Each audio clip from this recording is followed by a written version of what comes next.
All right, hello guys. I see people saying there is no sound. Am I heard? Well, I'm using a new software. Look like the software is not functioning right. Let us see what's happening. Peace of Christ to all of you. And let us see what was going on. So you did not hear the video at all? All right. Let us see. Maybe we need to do something else.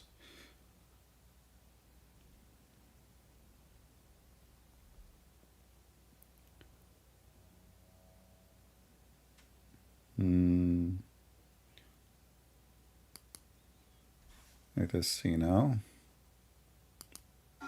Does not bring the impossible.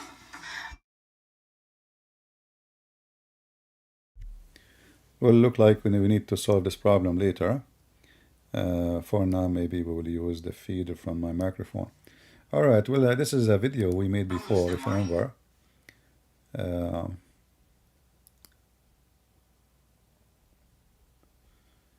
Let us see.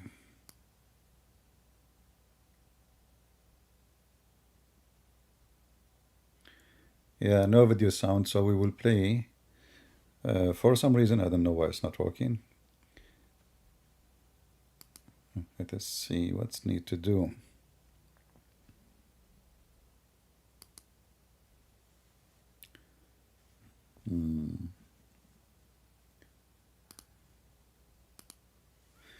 Maybe because, let me call Prophet Muhammad, peace be upon him, and see if that will work, maybe. All right, let us see now if that will work.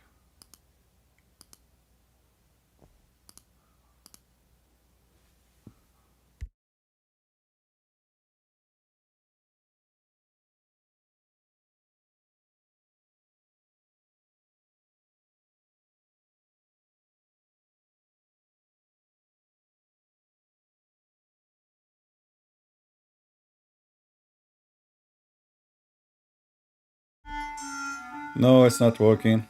What we can do, sadly.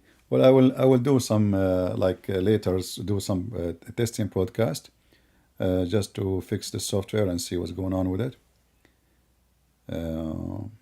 I think I know why. Hold on. See, never give a Middle Eastern a technology and software. You will mess it up. Yeah, I think it was turned off from my side. Unbelievable. Can you believe it? Yeah, I think now it's going to work. Hold on. Yeah, like once, I was in the Middle East and the lamp is not turning on, but I forgot I never turned the switch on anyway. So. Entered into his creation, he said the Lord of heaven, the way befits his majesty. So that's the reason why the Holy Spirit, for example, is the same thing. It is in the creation. Anything that is in the creation cannot be God. Logical level, and try to explain it in a logical way. Why do we have to understand everything in the context where, why does it always have to be logical? Why does it have to be something where we're like, oh, explain it to me logically, or, I'm going to start doubting things. This is exactly why Shaitan fell into disbelief. When Allah subhanahu wa ta'ala told him to do something, bow down to Adam, he couldn't comprehend logically why he had to do that when he feels like he's better than him. The problem is this, taking the aql over the naql. That is exactly our problem, and we apply. That is exactly the problem. Anyway, our topic today is not about this. I hope my microphone is coming good. Let me know if you have any problem. Is it clear? Or there's a noise or something? Just let me know, please, because I'm using a software, new software, as you know. Our topic today is about how bad the Israeli army. Just to show you how hypocrite the Muslims are. When they debate you about anything, it doesn't have to be logical. Unless it is your religion. If it's your religion, it's not logical. The second you question about their religion, it doesn't have to be logical. In fact, the guy is asking the Muslims, who are you? What do you think you are? Why? Because he's trying to be logical. Who you think you are? this into my day-to-day life, I have to understand this logically. Who do you think you are? I mean, how arrogant you must be to say, I need to know everything. Subhanallah. Who do you think you Who you think you are? So here the Abdul, the Muslims, give us an example about how they go blind when they want, and how they go deaf when they want, and how they have a very strong vision when they want. Today, somebody asked me how you explain that the Israeli army is so cruel with the Palestinians.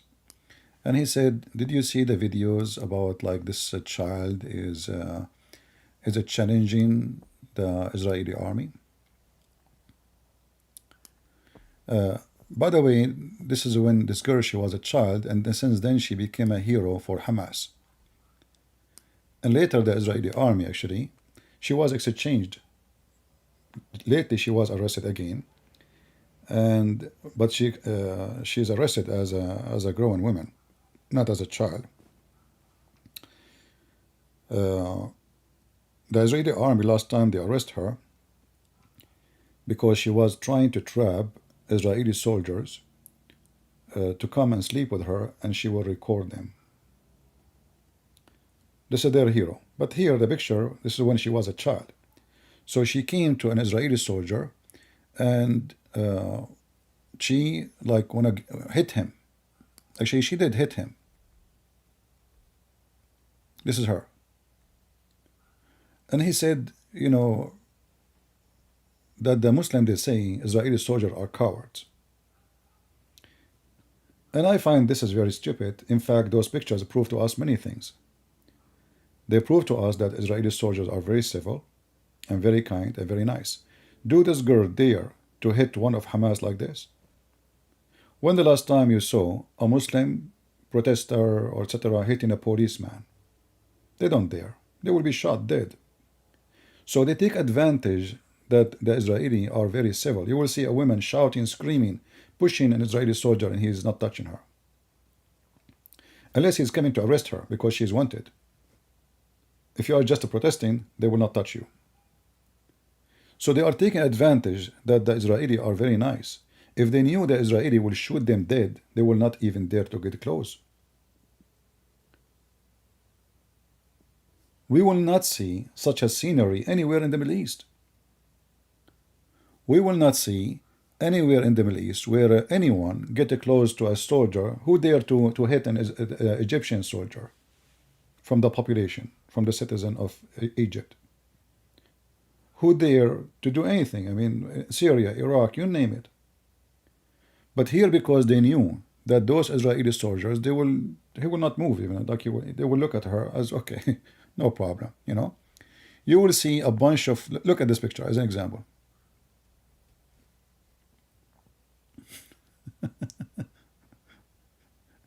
Well, those are armed soldiers. He can shoot them all.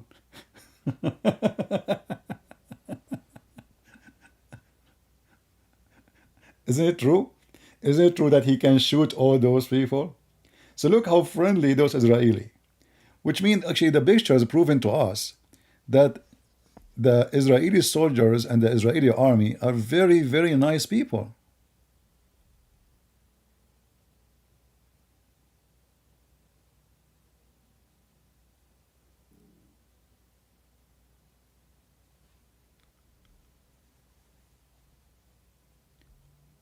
So the pictures they are talking about, it's condemning them, is not the opposite. And it's a proof that any casualty of civilians happen in Gaza, it's because of their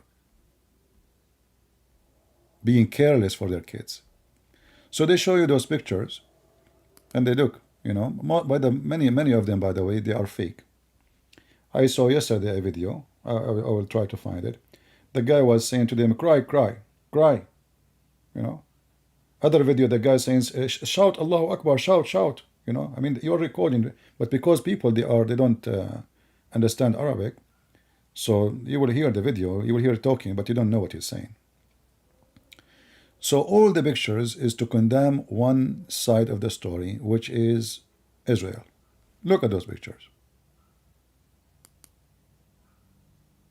Those are the Israeli soldiers. Okay. Usually only Palestinian soldiers. Sorry, children's.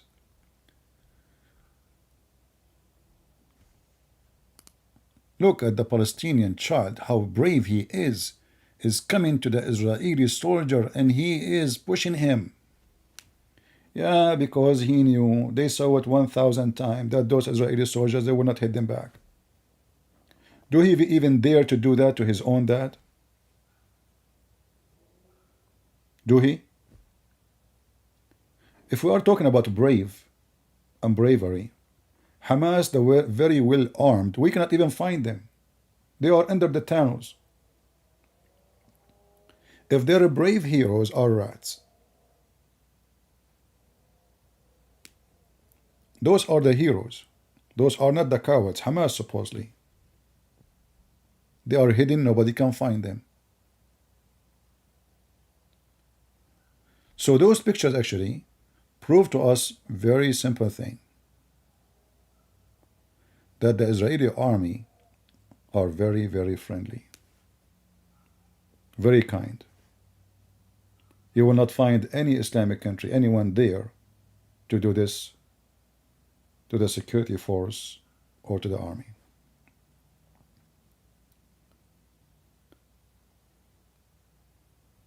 And here we need to ask ourselves another question about the civilians.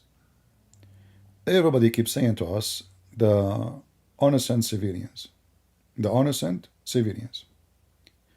There is pictures of Hamas in every corner in Gaza, or in the territory of Gaza in general. When the last time we saw people striking against Hamas? If those are innocent and they are victims, when the last time we heard that the hospital teams, they call the Israeli, says, hey, Hamas is hiding under our hospital.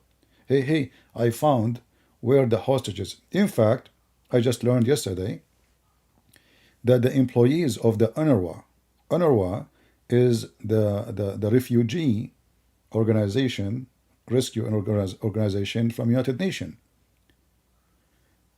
Teachers from the UNRWA, they are praising Hamas, and even there is one of them, one of the hostages reported that the one who captured him in his house, or let us say she was captured in the house of a member of the UNRWA. Imagine. So when they say to you civilians, so now if the Israeli army attacked this house where the guy, the employee of the United Nations, the UNRWA, and they killed him, what they will say? They will say they are shooting the United Nations employees.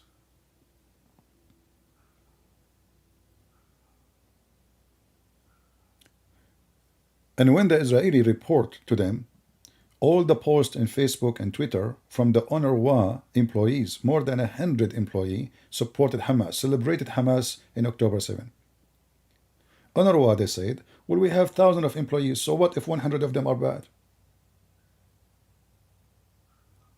And here you see that the United Nations organization is an organization of a fraud. Well, the Israeli, they can say, in case something happened wrong, they can say, okay, 100 of our soldiers are bad. What's wrong with that? So if 100 Israeli rape, and until now we never heard of an Israeli man raping a Palestinian woman, but let us say, assume, if the Israeli now start practicing what Hamas practice, the Israelis say, okay, we have 100 of them, they are bad. Here you see how filthy, hypocrite the United Nations. United Nations have tons of organizations to fight for women's rights. For what? For women's rights. Not a single one of them made a meeting, strike, protest against the rape of the Israeli women. They didn't even make a post anywhere. Those women who defend women's rights, they are there only to defend one side of women's rights. Not only that. Just to show you how the scumbag work. Even the American government is a government of terrorists. This is just 2 years ago, and today they are doing the same. Today, they are doing the same. House vote for legislation to combat Islamophobia. It turned to be, and today they are doing the same. Just today, they are doing the same. You can search it online. It turned to be, in order to fight the hate against the Jews, you have to fight Islamophobia. Do you see how hypocrite they are? So they put the same both together to make it like it's not about protecting the Jews, it's about protecting both. And here you ask yourself, if somebody watch what Hamas did to the Jews, are they going to have phobia? Is that you know what phobia is? Phobia is somebody scared of something is not true. Like he have fear, exaggerated fear from something, it's not worth it.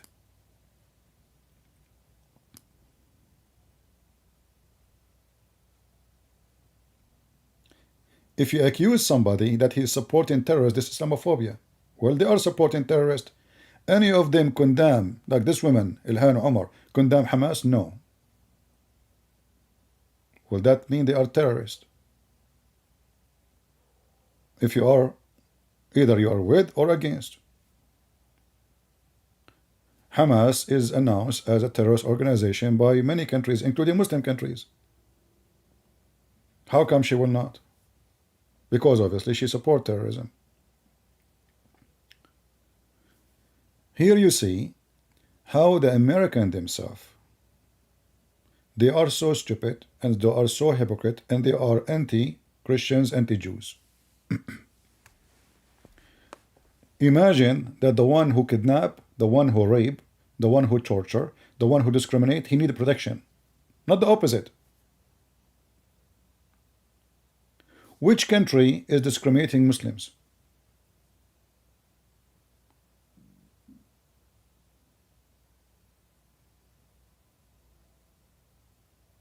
If we go and check, we will find that Christians are discriminated everywhere in the world. They kidnap our women, they rape them, they force them into religion, they force our children, they force Islamic education on them, they force Islamic law on them. Just go check right now, type Pakistan, type Nigeria. Just last week, a church in the Congo burned and tons of people killed. Did you hear anyone talk about it? No. Why? Because they are African and they are Christians. If the one is killing them is a Jew, the whole world will be busy about it. If it's a Christian, the whole world. The Nigerian terrorists, they keep kidnapping Christian girls, raping them. They burn the whole village, they kill everybody. It's fine. Nobody moved. Nobody want to send assistance. Did you hear assistance coming from United Nations? Did you hear the whole world is moved by, what is even the images of those people who get killed? Nobody will go. Not even one single journalist want to go there. All the journalists in the world, they are now in Gaza. Every single station. But who want to go check what's happening to the Christians or even non-Christians in Africa? Nobody. Who care?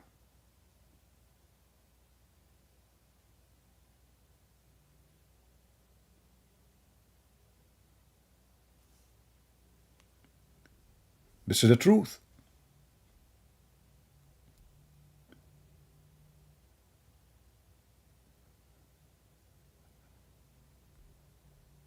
You have to protect the Muslims because they are the one who live in fear. I mean, we saw them in New York. They are attacking the Christmas tree by the help of the liberals. When the last time you saw Christians invading a Muslim festival or occasion, they want to stop it. They want to, I mean, we are the majority in this country, and the Muslims are not even 1%.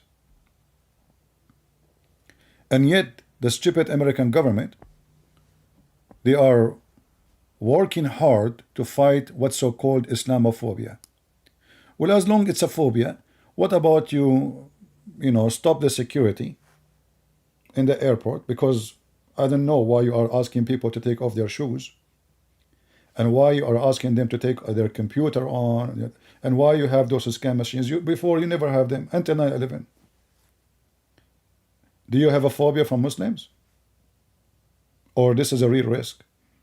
When they are checking, everybody when they go in there, how come before 9/11, we go to the airplane, nobody check anything? Nobody even ask you for ID. No security line, nothing.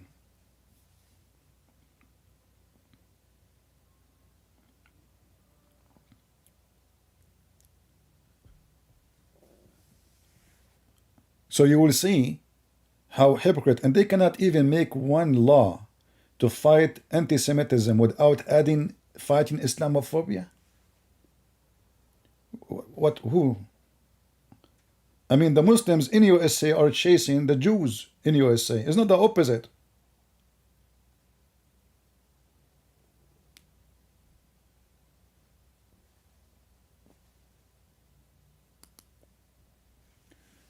Trudeau is saying Christmas is racist.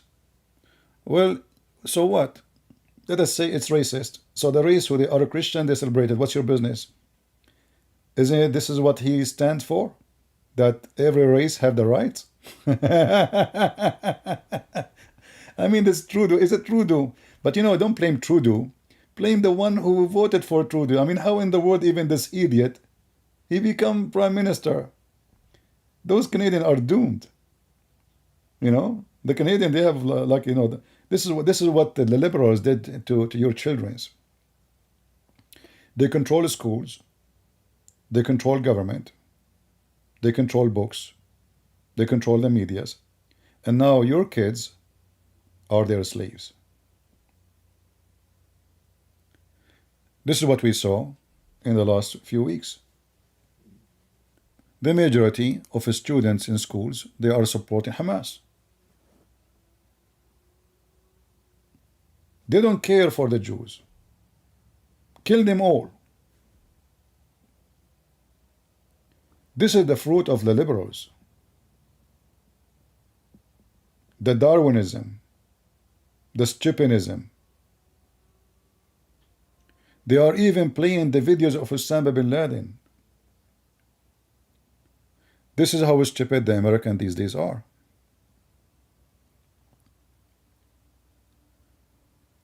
And I don't want to blame them only. I want to blame the Christians. Christians, many they are asleep. They don't care. You know. So what if they take over the government? So what if we change our books? So what if they are teaching our kids to change their gender? So what? So what? So you know. So what? Here we go. You got screwed. This is the result of Christians don't care. You see, those who they are in the office, they fight only for those who fight, which mean if they notice next year that the election vote is going to be decided by the Christians, then all of them, they will be your puppies.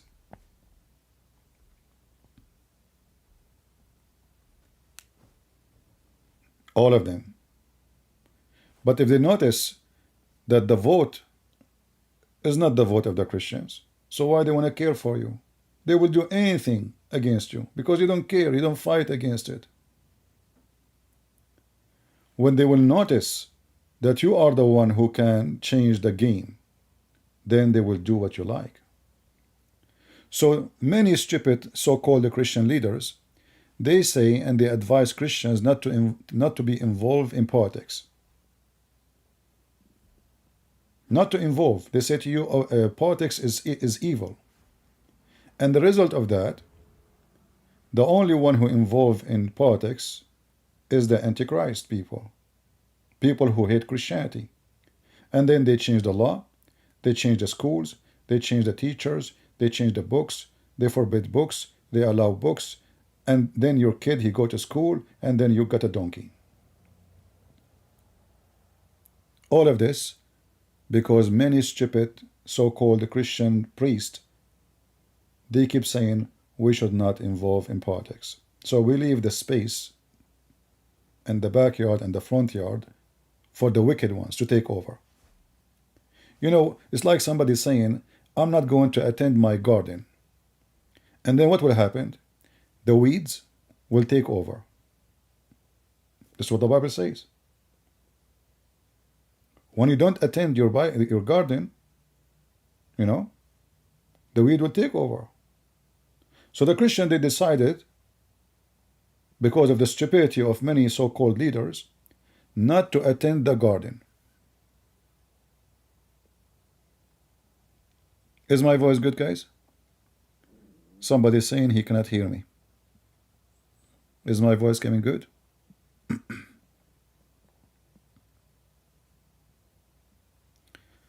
Let me know, please, if you have any problem.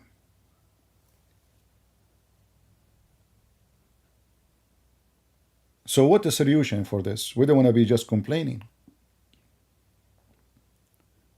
The solution is to attend our garden.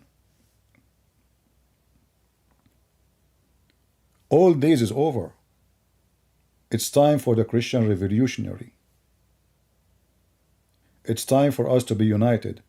Do you understand now why I fight very much against Christians being divided? You will see many dummies online, and not online necessarily, fighting each other. Protestant versus Catholic. Oh, you worship Mary. Oh no, you stupid, we don't worship Mary. We ask Mary to pray for us. Oh, you pray for the dead. Oh, you idiot. So the stupid ones, both of them, they lie about each other, you know, to divide us so the weeds will take over. What we got from those stupid arguments? Nothing. Nothing.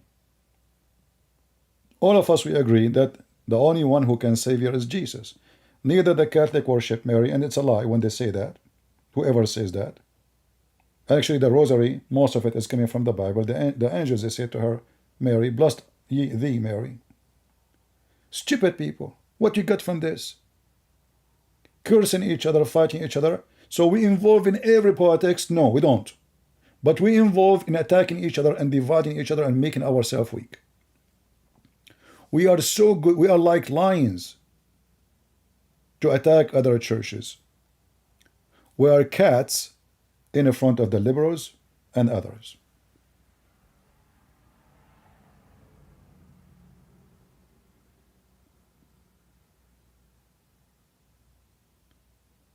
Do you see why those who they are dividing us, they are serving the devil?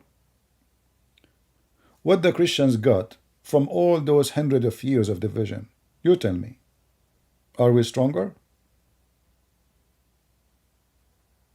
What happened? Is your church is the one is saved and the other churches, they will go to hell? This is what the Muslims do. This is what the pagan do. Jesus did not come with Catholic and Protestant and Orthodox. All of you have nothing to do with Jesus. The only one have to do with Jesus is the one who followed Jesus only, not by name. Who cares? Do you think Jesus will care if you are Catholic? What does that mean for him? Nothing. Oh, you praise Mary. What praise Mary or not? Still, Jesus is the one who will save you. If I mention Mary or I never, if I mention Peter or never mention Peter, if I mention Mary or never mention Mary, if I mention Paul or never mention Paul, who is the one going to save me? Jesus. So because of their evil, they divide us, and they keep calling each other names. And many of the fools, they love it. And by the way, the Muslims, they love to play the game. They go inside the chat, they say, I'm a Catholic, any stupid Protestant here, and right away the dummies, they involve in the fight. They knew how to fuel you with your stupidity. Divide and conquer. So all those countries will be fixed if all of us we are united. So we vote against the same person and we vote for the same person. We should not vote for Joe Biden because obviously he is working against the Bible. We will not vote for a party. Unless the party presents something evil, then we will say the whole party is bad. We will vote for a person. And that goes from mayor to school board, anything. Check every one of them what he stands for before you vote. Vote. Don't stay home. Because if you don't vote, the wicked will vote. And then the wicked will take over you. And then you cry and you complain, you say, what the wicked, are doing to us.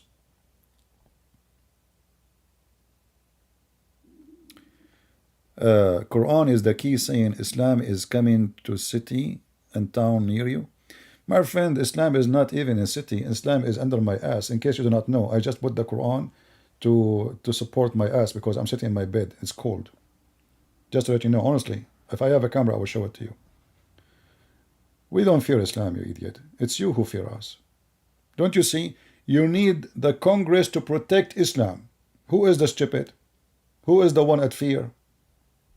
You Muslims, you dummy, you think that a government can protect your stupid prophet. So who is the one is afraid? You tell me. They aren't protecting the Christians. You Muslims, you are desperate to protect the ass of your prophet, and we spank it every day. And do we care if they make a law or not? Here we go. Your prophet is a scumbag. Let us see what your law can do. I want to see what your Congress can do to me. Nothing. Who is the one need protection? How do we fight except through the words? No, you see, fighting have a different places and different timing. So if I am in the army, I will fight with a weapon. If I am fighting, debating, then we fight by words. If I am talking to somebody like a debate, we don't use weapon, you know. We are not terrorists. But if somebody coming to kill me, then I will make him shish kebab. And I will squeeze Joe Biden to piss on him. As simple as that. If somebody is a friendly, nice, he want to debate, he want to argue, okay, we argue, we debate. People judge who is telling the truth. But if somebody want to use terrorism to intimidate us, we are the men. We are the crusade. We can show them different era. We are no cowards. They take advantage of our kindness. No problem. But we are no cowards. And they knew that. You see, the Quran, just to show you how stupid the Quran is. The Quran claims that the Jews are cowards.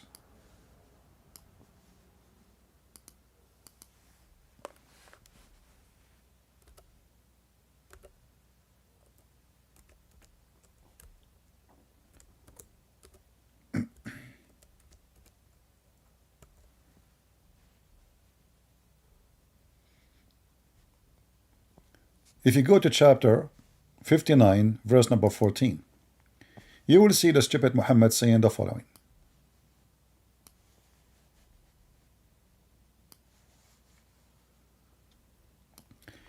They will not fight you all together except from fortified stronghold or from behind walls.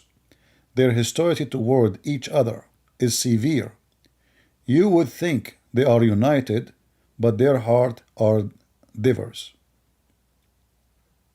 Okay. If you read really carefully, you will see what Muhammad said is not about the Jews. The Jews, they come to your house.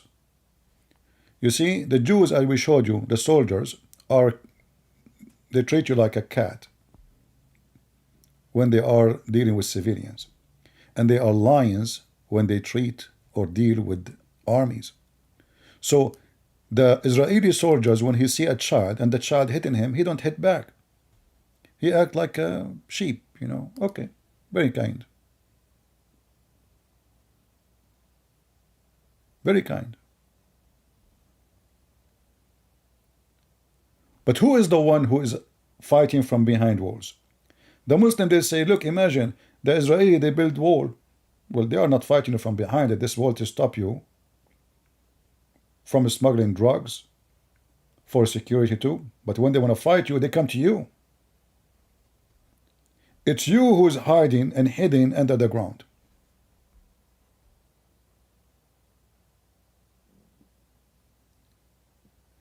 It is you Muslims who kill each other. Look what this verse is saying, proving that Muhammad is a fraud. Who is the one is hidden behind walls and concrete? Is it the Jews or the Muslims?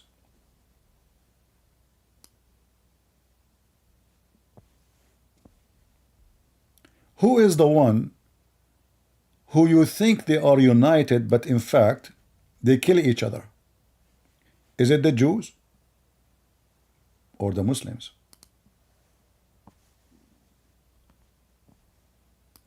Just 10 years ago, I made a video. It's called The Beauty of Hamas and the Ugliness of Israel.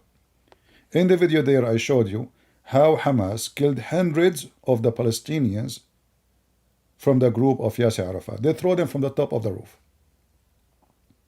Literally. Who is the one killing who in Syria? Muslims killing Muslims.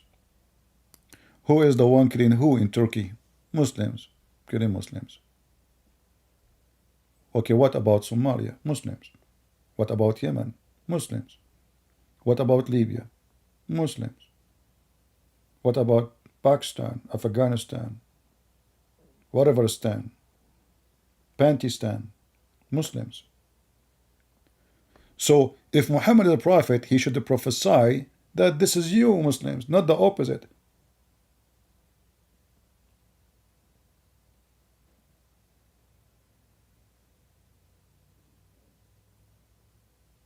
It is the opposite.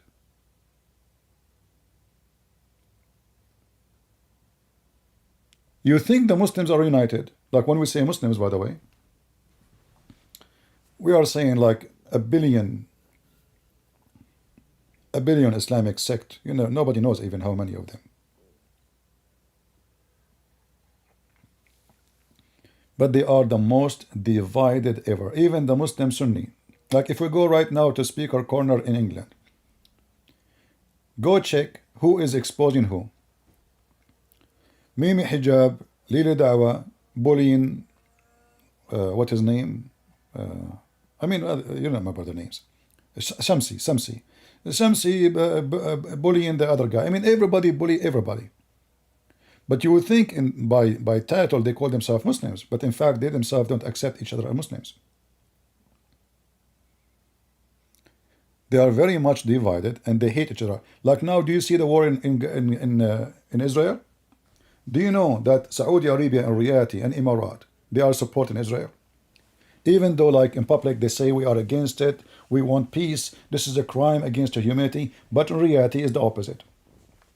I will tell you news maybe many of you do not know. Who of you remember the war in Lebanon? Between the Christians and the Muslims. Anyone remember?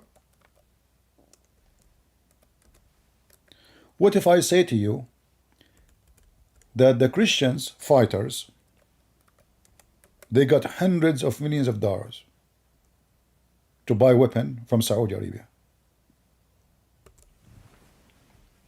It's hard to understand, right? How Saudi Arabia, a most fanatic Islamic country, is supporting Christian fighters in Lebanon. It doesn't make sense, does it?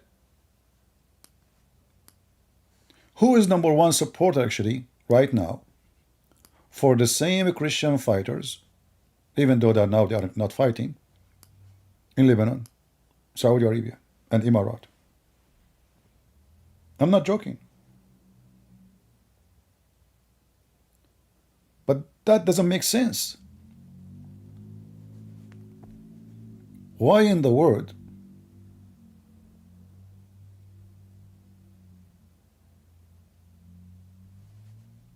Saudi Arabia will support Christian fighters?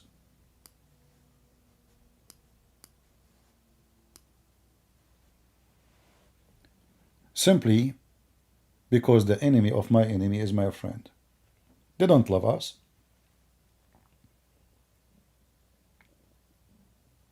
They are fighting Hezbollah. They are fighting Amal, which is the other organization of the Shia in Lebanon. And now we understand the interest of the Muslims, or a group of Muslims, or a government of a Muslim, why they want to support Christian fighters against Muslims. Because simply the word Muslim is very flexible.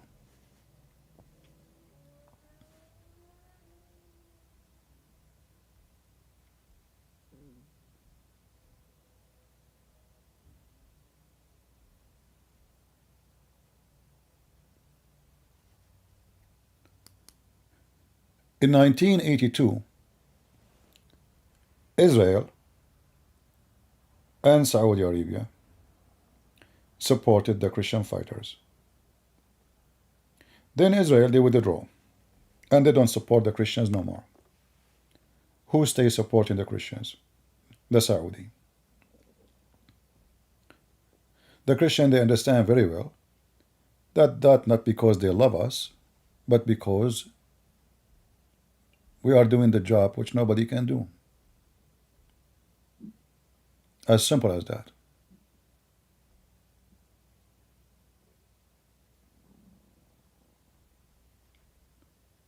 And that is telling you how much the Muslims' world is divided and how much hate they have against it, to the point they want to give weapon to the Christians so they can shoot at someone he's a Muslim. Do you understand? How much hate they have to each other. You see, this is everything they do is based on religion. It's not like the Russian and the American. The war between them, or let us say the conflict, is not about religion. It's not because you are etc. I am etc. No. In the Middle East, everything is based on religion.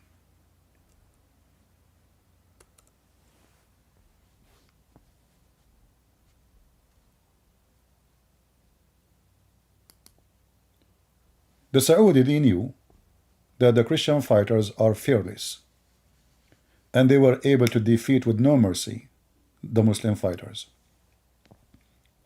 Hezbollah sent tens of thousands of fighters, and they were defeated. They could not even occupy 1 centimeter of the Christian territory. So the Saudi, they said to themselves, well, those are the perfect ones who can defeat Hezbollah. Let us support them. And until now, nothing changed. What about the future?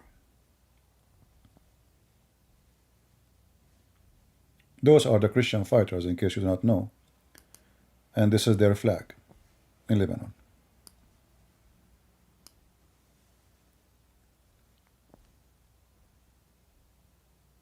I believe that the coming era after Gaza, both Hezbollah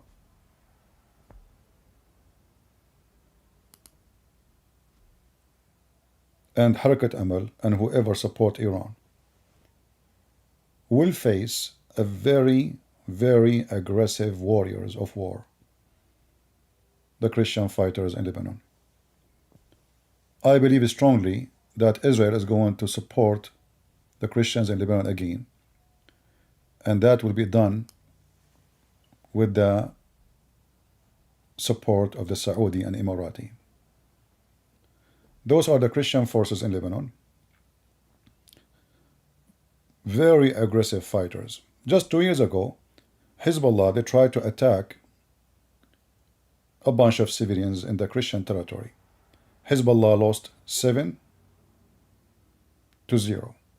7 terrorists were killed by the Lebanese forces, which is the Christian forces, even though the government of Lebanon today is controlled by Hezbollah, because there is a Christian who is a traitor. He became a president. Just to become president, he betrayed the Christians. So what will happen in the future now, and we will see in the Middle East, because the coming war is going to be after Gaza, is going to be Lebanon. You can say that will not happen. I say to you, it's going to happen.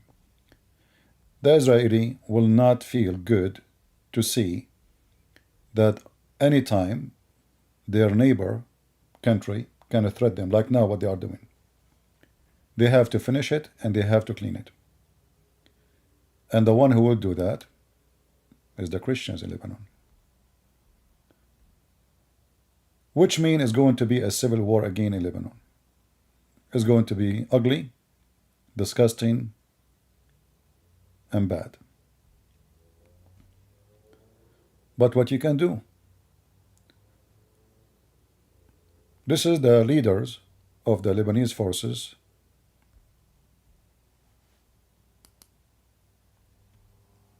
And he is #1 enemy in Lebanon for Hezbollah.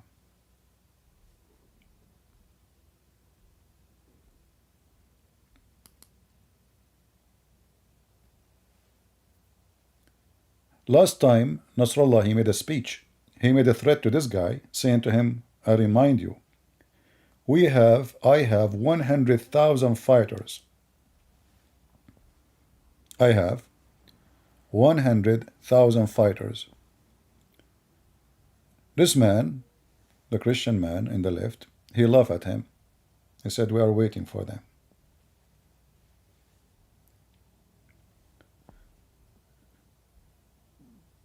The war of Gaza will be over, but the war with the garbage of the terrorists will never be over. Because terrorism is a way to accomplish politics and gain. They don't use terrorism just for fun. Terrorism is to make you bow down to them. They will say to you, are you willing to pay blood? We know, we are kind of people, we don't care. Don't we hear them always saying, we love to die, you love to live? They are satanic. There's a video of Mimi Hijab saying, we love to die and you love to live. But by the way, they are cowards. They don't love to die. Otherwise, this Mimi Hijab, he will be the first one to do jihad. He love it in London. He don't love it in Syria. Where you been in Syria, the war? Where you been in Iraq? You are a young man. You love to die, really? The jihad you do, you make a video in YouTube, and then you go in front of the Chinese embassy and you strip. So there is some of them really, they love to die because they want to get diversions, but those are little tiny minority. The reality is they love the money. In Lebanon, the Shia, they are very poor. The income of an average Shia person is very low. They are the lowest as a society when it's come to income and education. Iran came to Lebanon and they start pumping money, dollars from the oil. They started Hezbollah, and then Hezbollah became a point of attraction because of the money. You get salary, you get health insurance, you get free education for your schools. All of this is paid by Iran. So those are not really mujahideen who love to die. Those are mujahideen who love to get paid. Economy is so bad. Not everybody have a job. And now the Iranian money is coming like rain. This is the whole story.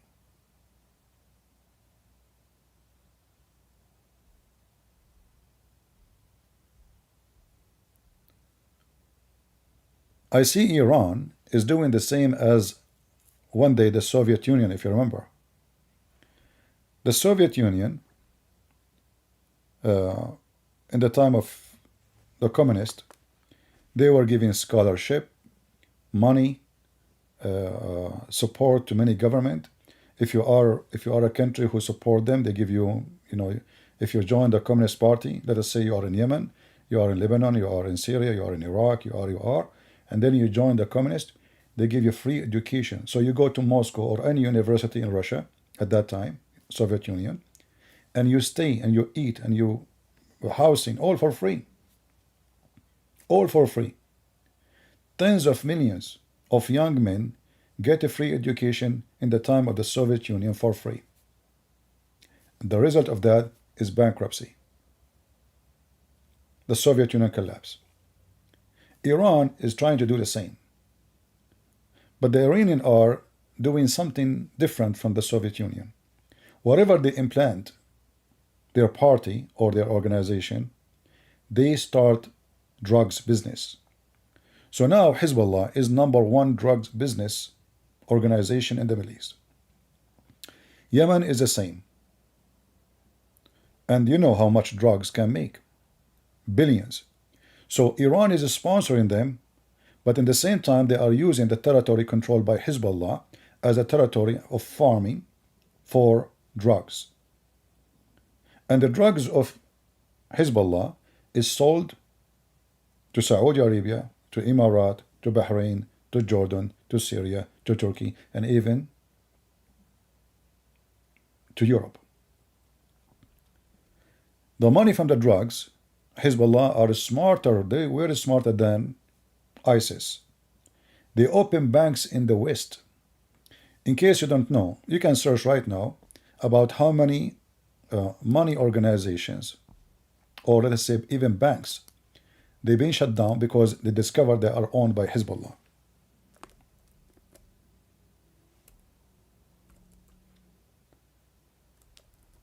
Let me search.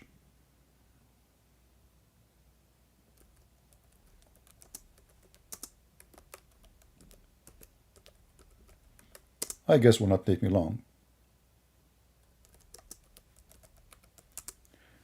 Let us start with Canada.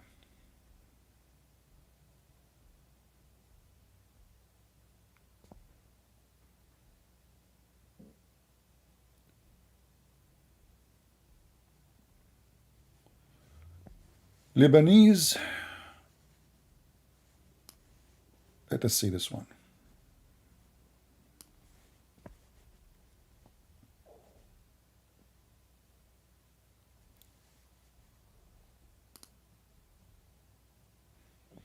So what they do is simply, after they do sell their drugs, they use banks, legal banks in the West, to clear themselves. So the bank is legal, you know, it's legal like any bank in the world, but it's a bank owned by Hezbollah. So, like you see, you go in Canada, you see a bank, okay, you put your money there. So simply what they do the money laundering, the money from drugs, which they make billions of it. They open a business with it in the West. Gas stations. You will see somebody coming from the Middle East yesterday, just a week before, and then 2 months after he have a gas station. How in the world he own it? Well, he is sponsored by somebody, obviously. Who? Hezbollah. I'm not saying everyone from the Middle East he opened gas station, he is from Hezbollah. Don't make it this way. But I'm just giving an example how they invest their money. So they bring the guy, they say, listen, we give you the money. You open gas station, you send us 80%, 20% for you. And slowly they control businesses and field of businesses, grocery stores, gas stations, banks. And they move their business beyond your imagination. So now they will have many income coming from many countries, not only from selling drugs inside, or let us say smuggling it inside the Middle East area. They extend their business overseas. If you check right now, you will find Hezbollah, they have branches in Venezuela, Nicaragua, many countries of South America. They have even villages, training camps in South America.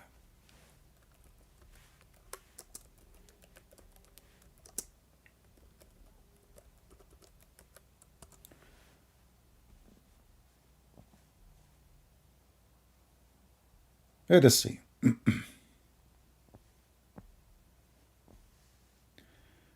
Just type Hezbollah and South America. You will find a lot of links.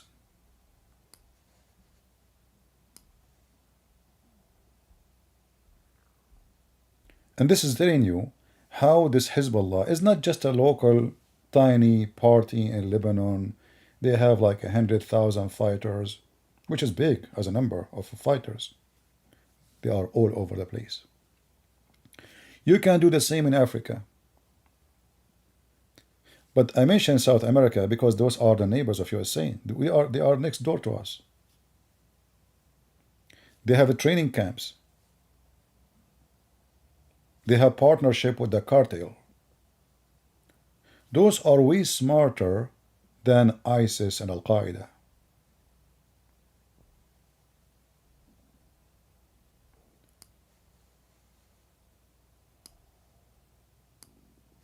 They are extending their business.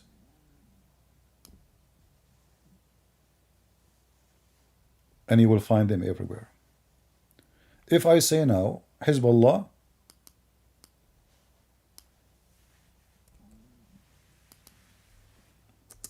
Africa,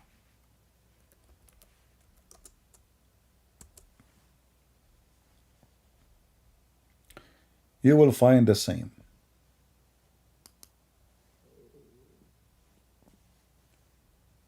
It is not a secret that they have training camps all over Africa.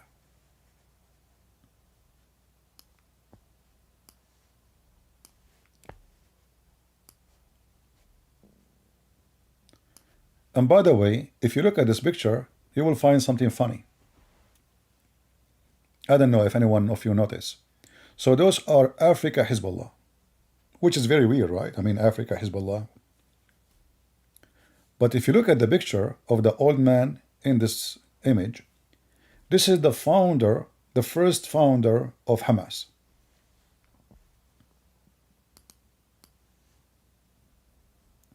Are you with me? The picture of this image of this old man there, which Hezbollah fighters in Africa holding,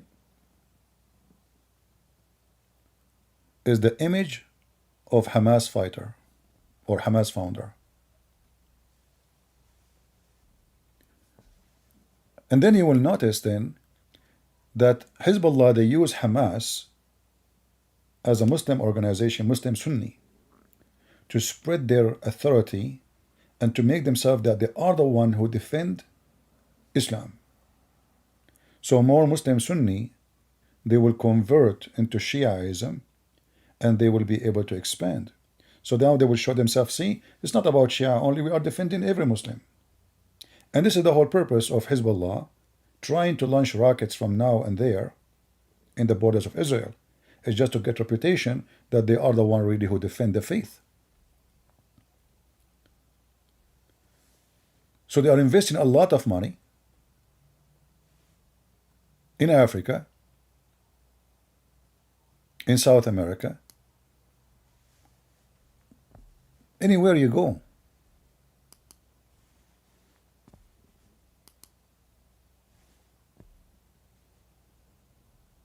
Those are Nigerian Shia. So now Hezbollah establishing a huge camps of terrorism in Nigeria. And the first question you ask yourself, why they want to join Hezbollah? Money. I mentioned to you before. They come to a community where people, they have a very low income. Those African here are no better than the Lebanese, who they are Shia in Lebanon. Low income. The economy is so bad. Iran have the money. Drugs. They have income of billions of dollars from drugs. If they give those Nigerian $3 a day, he will be so thankful. Just $3 a day, not 30, not 40.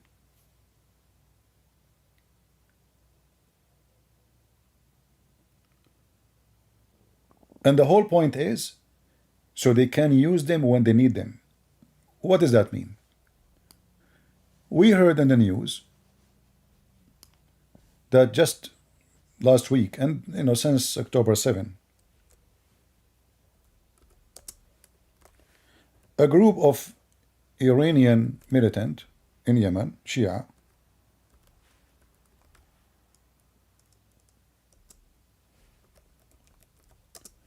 is kidnapping, is attacking ships, is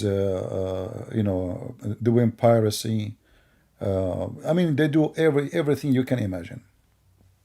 Why? Because simply this is what Iran made them for. They did not make them so one day they go vacation and they sleep in the beach. Iran don't dare to do any of those actions. Iran don't dare as a country, otherwise they will go at war with countries. But those are militant. They are nobody. Hezbollah is a militant, is nobody. Nigerian Hezbollah is militant, nobody. And when you are nobody, you are nobody. You are just, okay, you can call them terrorists. So Iran used them in order to accomplish things they want.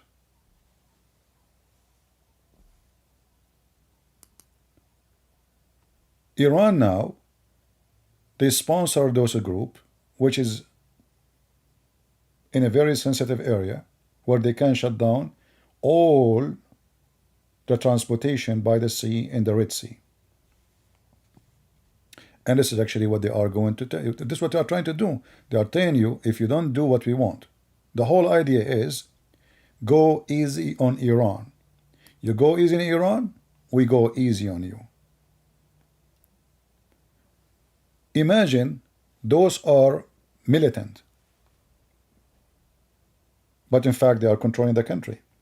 Imagine that the stupid Joe Biden, the first thing he did, not even 1 week after he became president, he lifted those terrorists from the terrorism list by the Department of State.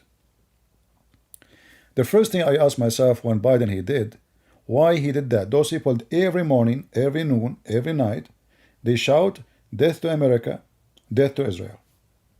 So why Biden he took their name out of the terrorist list? Did they change the slogan? Did they change the chant? Or they still say death to America? They still, nothing changed.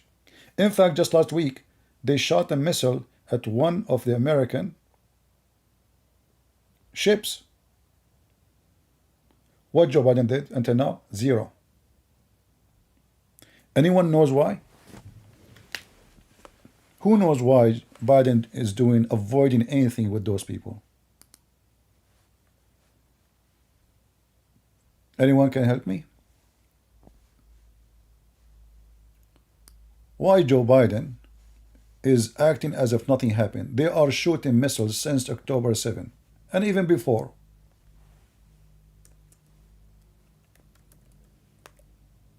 There is a very good reason.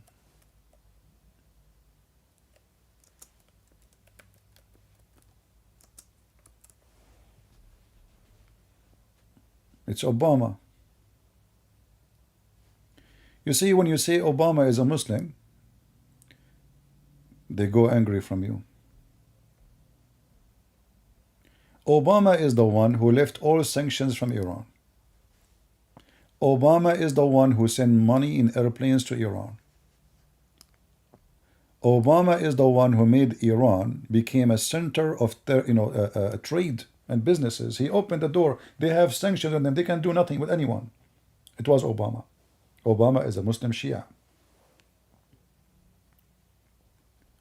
As soon Joe Biden he come to the office, he left. I'm not making things up. Just check it out. Go right now, search in Google. Obama left Al-Houthi group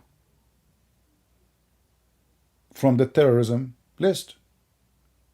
The first thing he did before even he brushed his teeth, he did not even sit in the office yet.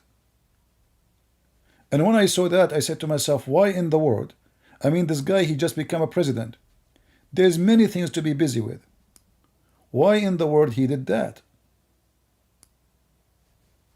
And they are terrorists. And they keep saying that. I can play for you endless number of videos of them shouting death to America, death to Israel. Al-Mautu li America. In fact, their leader, let me show you, he have always two frames behind him.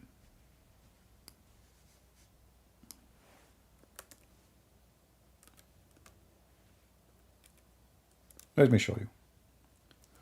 One frame, which is in his left, It says, death to America, death to Israel. Let me show you. Give me a second. If you have your phone, you can translate. You know, your phone can translate the text. You see the text in Arabic? Allahu Akbar, this is in green. Let me see if the pen in this software work. Let us try.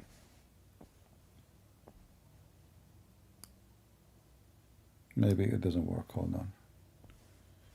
Maybe I have to do it here. Yeah. Okay, here. Allahu Akbar. I think this is clear for you. Is death? Sorry, this is Allahu Akbar. You know, Allah is bigger. All right. Other one. Let us see if we can make the line is thin. How we can make the line, the pen thin.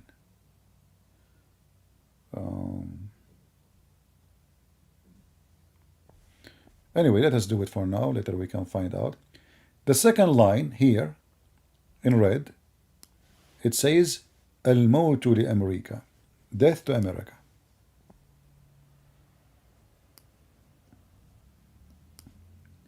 The third line is death to Israel. The last red line, number 3, is the curse on the Jews. Curse on the Jews. The last line in green is victory to Islam.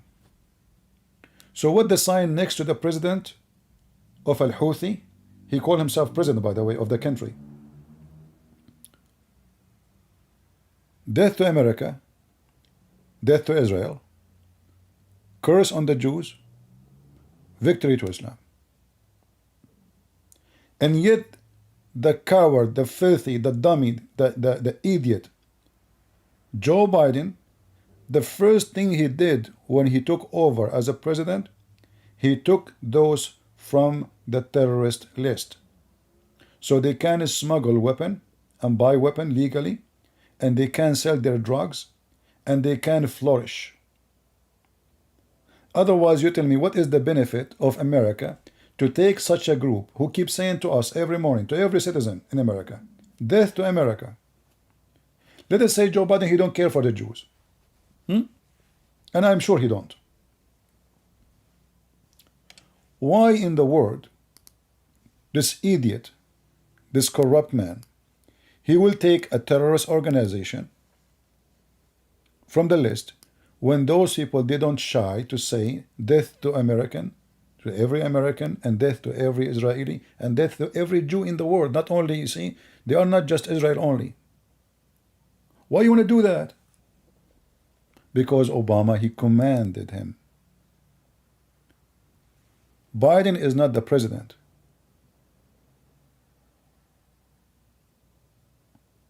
The real president in USA is Obama. Obama cannot come back as a president. He did roll already two terms. So now his puppy, who was his vice president, is in place. You will notice that the first thing Obama, aka Biden, did, they wanted to lift the sanctions of Trump on Iran and to revive the agreement about the nukes, because they want Iran to have nukes.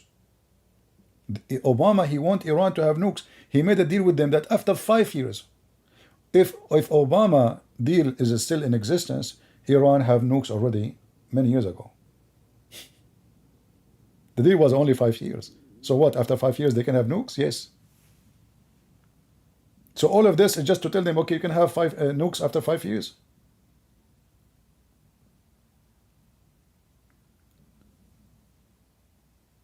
And now we understand that the American government, maybe in the appearance, they sound like they are supporting Israel. They sound like they are against Hamas. oh, they are giving assistance to Israel.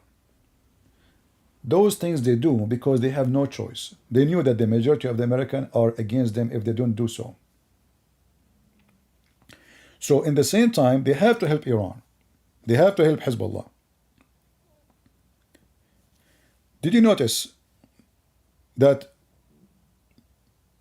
the American hostages by Hamas, Joe Biden never spoke about them? Shouldn't this be your duty to go and you send the Marines to free at least the American hostages? They will never do so. Why is that a duty of Israel? Aren't those your American citizens? Joe Biden, he was willing to exchange criminals to free them from jail for a woman basketball player who do drugs.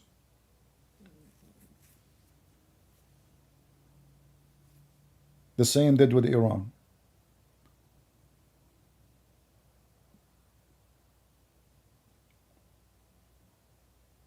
He want to do nothing to the American hostages in Gaza. He don't care. And he will not even consider it. If Hamas, they learned that the American, they are preparing to send the Marines to free the hostages, do you think Hamas will keep them? They will not.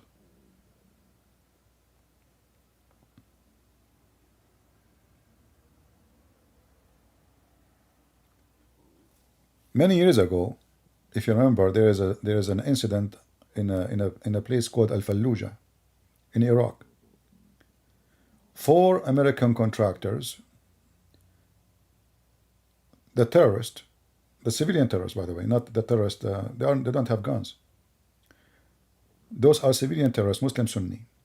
They stop the car, they start beating them, torturing them, and then they burn them alive. And they drag them behind the cars. And they took them inside the city of Fallujah. When the news came to America, the command came to the Marines. Less than 400 Marines, they take the whole city, full of terrorists from Al-Qaeda. That was a center nobody want to enter. Way more aggressive than Gaza.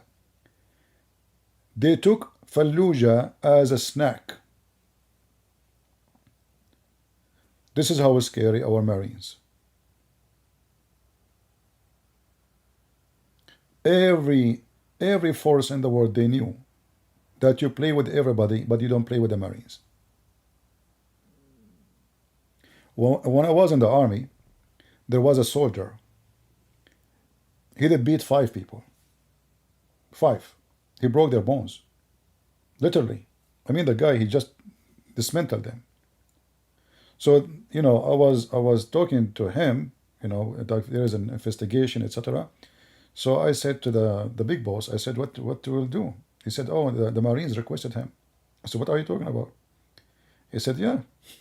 I said, but he should be fired. He said, you are mistaken. Those are the ones, they need them in the Marines. They said the Marines are asking for him specifically by name. The guy, he did beat 5, and they are almost twice bigger than him, alone.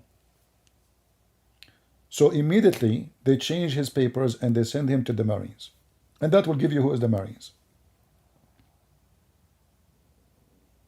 I thought they will kick him out because he did beat 5 men, severe beating, not only beating. I mean, he broke their teeth, he broke hands, he broke their legs. I mean, this guy, he made them shish kebab. Instead of kicking him out, they send him to the Marines. And they said, we will make a discipline training for him, so he will not do that again. He will do it to the enemy only.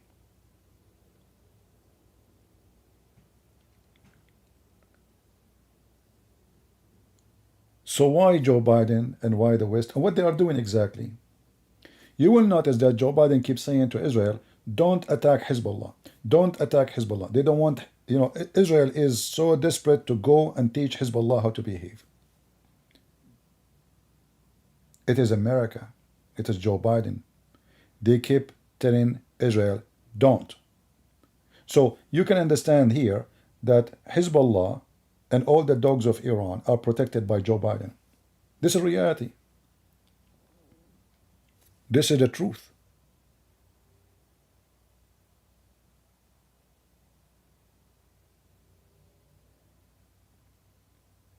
If you check every behavior Joe Biden he did since he became a president, you will see how much desperate he is to open borders for Iran, to lift any sanctions on Iran. And the proof of that, the first thing he did, it was not even maybe a week after. Let me search for it. Hold on.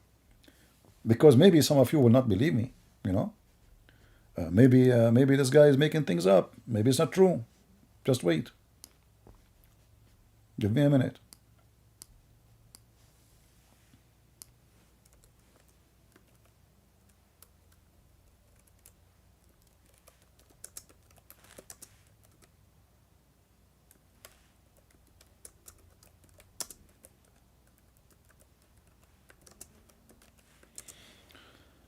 Let us search Mr. Google.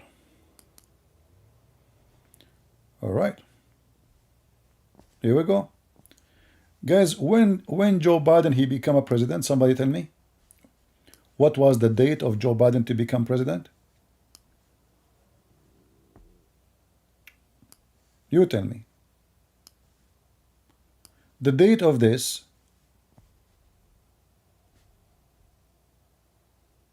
is, the date of the news here is February 16, 2021. NBC News, February 5, 2021. No, 2020, he won the election, right? When he became in the office, when he took over the office. Yeah, you guys, you're not getting it. When I say become president, it's not when he's elected, when he is in the office. So in January, if you remember, when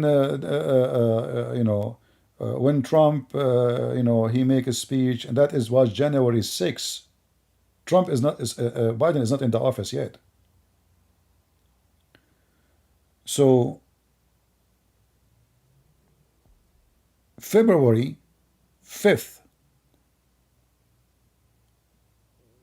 Biden he left this terrorist organization from the terrorist list.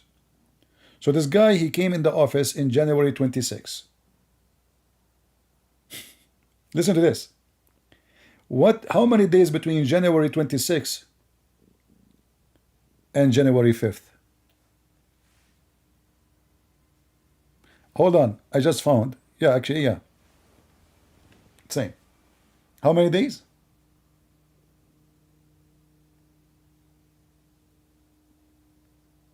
How many days? I mean, the guy, he wanna do that. Like, this is the first thing you do as a president. You have many things in the country. He's busy with Trump, he's busy with many. The first thing he did, he left al-Houthi from the terrorism groups.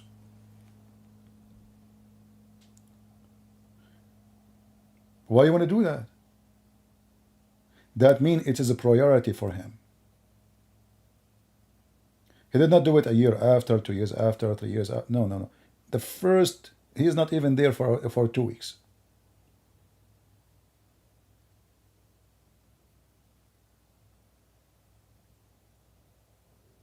He just get in the office. He just jump in the chair. And the first thing he want to do, he want to take al-Houthi out of the terrorist group. And then you need to ask yourself why. The answer is very simple. It's Obama. Obama, he sponsored Iran. You see, those terrorists, the Islamic organization, they were able to penetrate your system in a massive way. Do you remember Obama going in TV telling us how beautiful Ramadan is? Do you remember Obama going and tell us what is the Eid is about? What's your business? He claimed to be Christian. Since when an American president, he go in TV to tell us about a religion? Have nothing to do with American. I mean, there is small, tiny number of Muslims in the USA.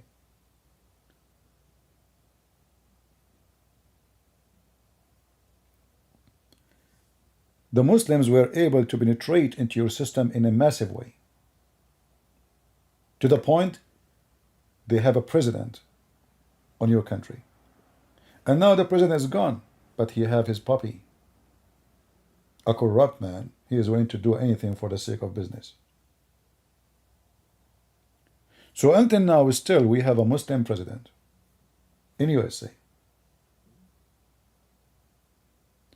When Obama was in the office, you will notice that Obama, he bombed Afghanistan as never before. In fact, in the time of Obama, our warehouse of bombs almost empty, to the point many Pentagon officers, they were worried about if we go at war with any country, we have no ammunition. He was bombing non-stop Taliban. Why? Because they are Muslim Sunni. He's a Shia. He was pushing Taliban away from the Iranian borders, so the Shia fighters will take over that territory. So he used our resource, he used our money. Look how Iran is fighting. Imagine, Hezbollah is fighting Taliban by your soldiers, by your money.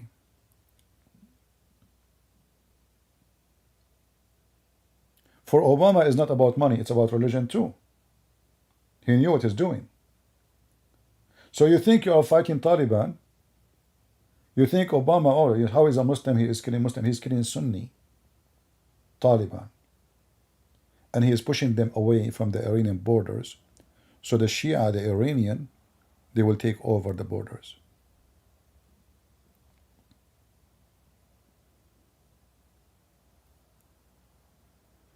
When the war started in Syria, everybody was asking Obama to attack the Syrian regime.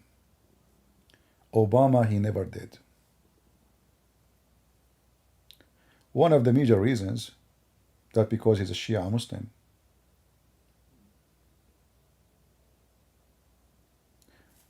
Under the pressure of all the Congress, he allowed to send money, 500 million, to the Muslim Sunni. But what they wanted from him, at that time, if you remember, Fox News, each time they go on live on air, they say, how come President Obama don't attack the Syrian regime, terrorist, So Fox News actually was encouraging Obama to replace a secular regime with terrorist. If you remember when McCain, he went to Syria, I don't know how many of you have a good memory. John McCain, I used to respect him, but this guy is a very evil man.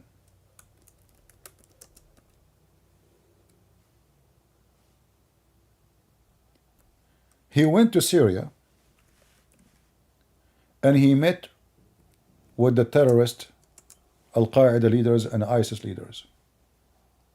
And there is tons of videos of that. You can search for it. But I will show you pictures for the sake of no copyright. This is John McCain.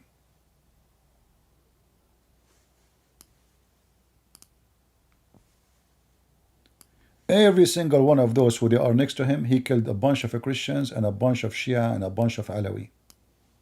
And John McCain, he have no problem with that.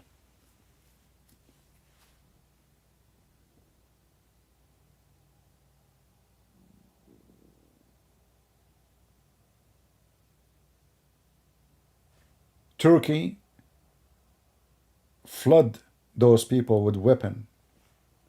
American paid Obama. The result is burning churches, killing Christians, kidnapping them, raping them, asking for ransom, killing Shia Muslims, killing Alawi, who they are kind of a sect of Shia, trying to replace a secular government who don't care for religion with Al-Qaeda. But this was not the plan of Obama. The plan of Obama was to establish the Muslim Brotherhood organization, which is going to be under the control of Iran. The first center of Muslim Brotherhood in Egypt was paid by full money of Iran.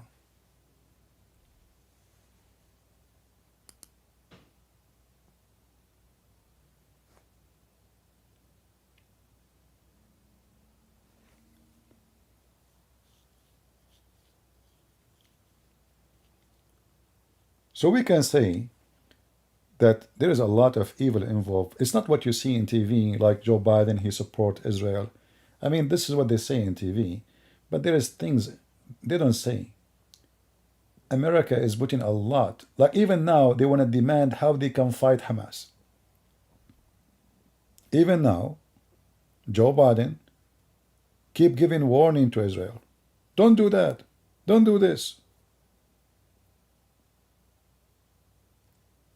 And actually, one of the things I don't like Netanyahu. I told you 1,000,000 times. I believe he's corrupt. But there's one thing I like about Netanyahu lately. He is not listening to Obama. I like that. Even though I don't like the guy. I spoke many times against him. But I was surprised that Netanyahu is not bending his head down to Obama. And that is very good. Because it's not our business to tell a country how to protect their own citizens. This is their land. Israel is a state.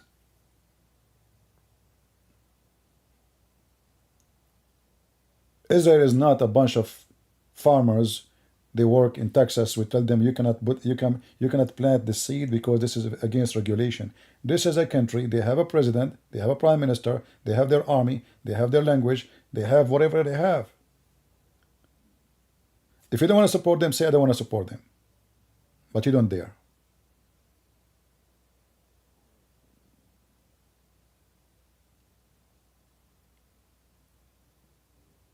So reality is way different from what you see in TV.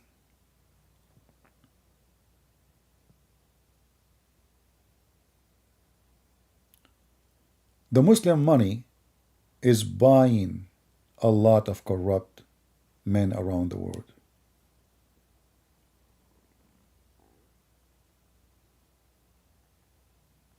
Trump is no different. He is better, yes, but Trump, the money of Islam corrupt him too. Trump, he went in the front of TV, he said Qatar have to stop supporting terrorism. If you don't believe me, go search for it right now. I was so happy. I said, oh, finally there's a decent man is going to stand against this evil, filthy Qatar. 2 weeks after, Qatar, they rented a building from his son-in-law. In fact, as we speak now, his son-in-law is visiting Qatar, as I heard, or negotiating with them, because they are very close in relationship. The son-in-law of Trump and Qatar are very close. And now Ivanka Trump and her husband are in negotiating with Qatar. About what? I don't know. So you think yourself, okay, you know what? We are going to get rid of Joe Biden next election and we are going to vote for Trump. But you will find that Trump is bought by the Muslims already. The Saudi, you know, look what happened. Trump is a guy who worked in the auction business. When he came to the office, the Saudi, they invested a lot on him. So he started speaking for the benefit of Saudi Arabia. He gave them weapons. He started praising the crown prince. He went there. We don't care what people do. We are not going to question you about the human right. Every country have the right. This is what he said to them. Me, kill, rape, do whatever you want. We will not tell you. Just go watch the speech. It's not our business to tell people how to rule their countries. And because the Saudi, they pressure him, he went in the front of TV and he threatened Qatar. Then Qatar, they said, uh-oh, the Saudi, they paid more. Let us go to Trump and pay him more. So they went to Trump and they paid him more. And since then, he become more a friend to Qatar. It's a fact. So you think if we finish with those liberals, we elect Trump, we are doing better. But reality is not that. I assure you that number one person who will defend Qatar is going to be Trump. In fact, Saudi Arabia was going to invade Qatar, and Trump is the one who stopped them. Which means, if Trump did not do what he did, Hamas today will not do the attack. It was a Trump who support Hamas without knowing how stupid he is, just for the sake of money.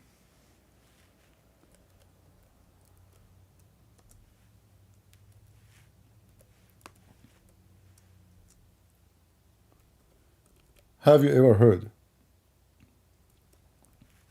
somebody renting a building from somebody for the coming 99 years? Okay, 99 years is accepted, but paying the rent for 99 years in advance. It's so obvious there's no corruption.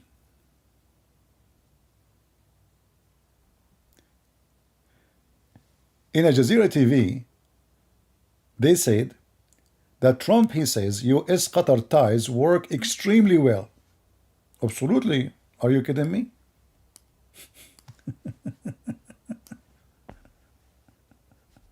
Let me show you. This is the TV of the terrorist, Al Jazeera, owned by Qatar. Trump, US-Qatar ties work extremely well. He's praising them. But this is the same guy who said those are supporting terrorism.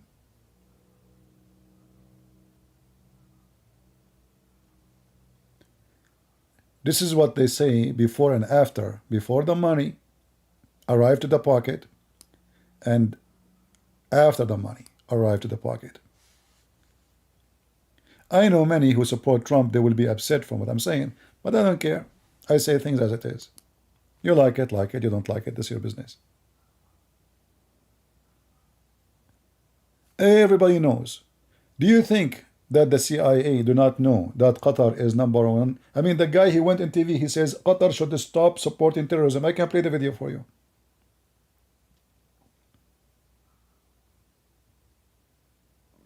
How they are the same ones who supporting terrorism, supporting Hamas, supporting Hezbollah, supporting every scumbag in the world. How come now we are so close to each other? You tell me. So the coming election, if they want to bring for us Trump, you think you are going to be safe from the liberals. He is a liberal. He is just another side of the coin. I used to think about him highly. This is why I learned, don't judge the book from its cover. He say words, he do the opposite. He say something, he do the opposite.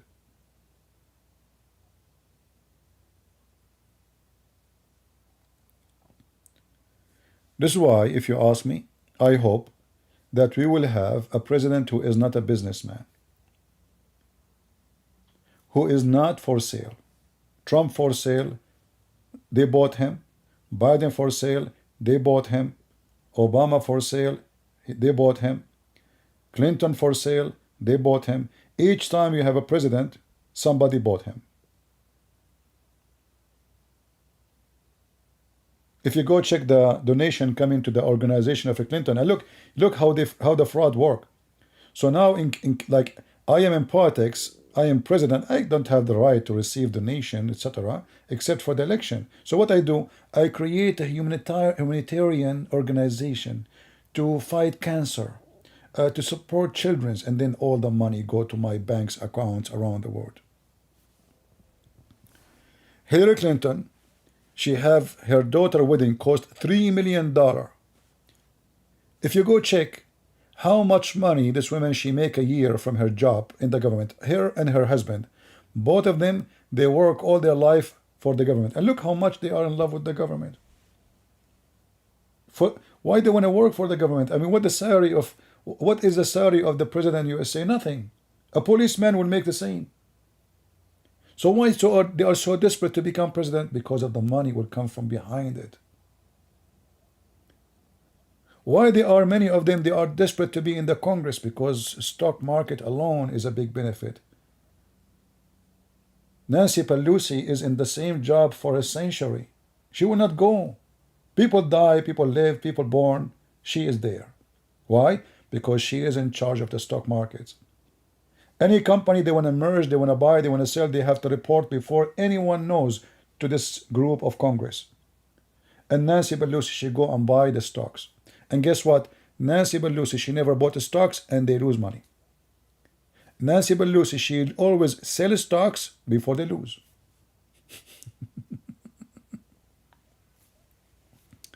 So you have a government is full of corruption. Your Congress, your senators, your presidents, and then you hope that next year is going to be better. They get so rich, you get so poor. I mean, I used to buy the, in our food we use a lot of olive oil. I used to buy the gallon of the olive oil for $9.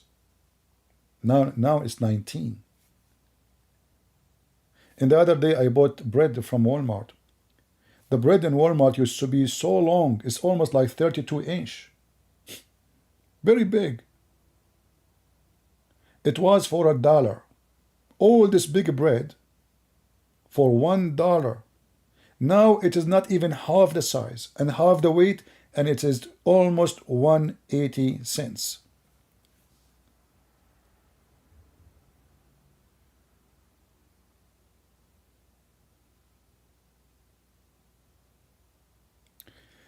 Quran is the key of stupidity, saying, you are trying to stir up anger. Look who is talking about anger. I mean, you Muslims, all of you need anger management. People make cartoon, you go crazy by millions, and you are talking about stirring anger, you donkey son of Muta.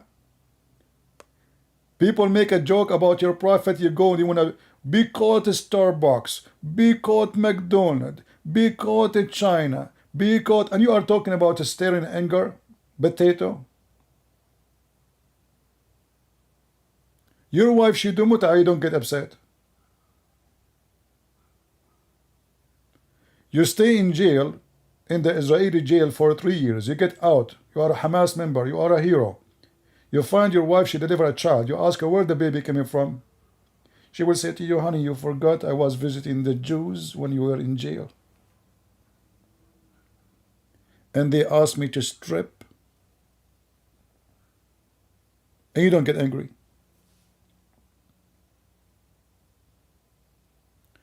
The guy, Uthman, he took the wife of the other guy, and he's angry? He's making video about it. This is you. You get angry when your anger is useless.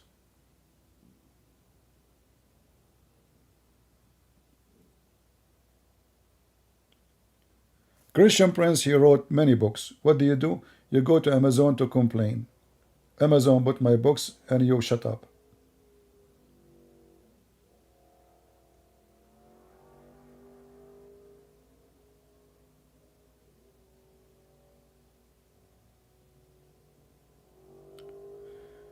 So anyway, I wanted to share with you my thought about what's going on. And when somebody says to you that the Israeli army is coward, tell them what is proven is to be the opposite. It is you who is coward. When the Quran says that the Israeli fighting you from behind walls, the Quran is a stupid book, does not present the truth. It is Muhammad who came to the Jews, kissing their asses to seek refuge. It's a fact.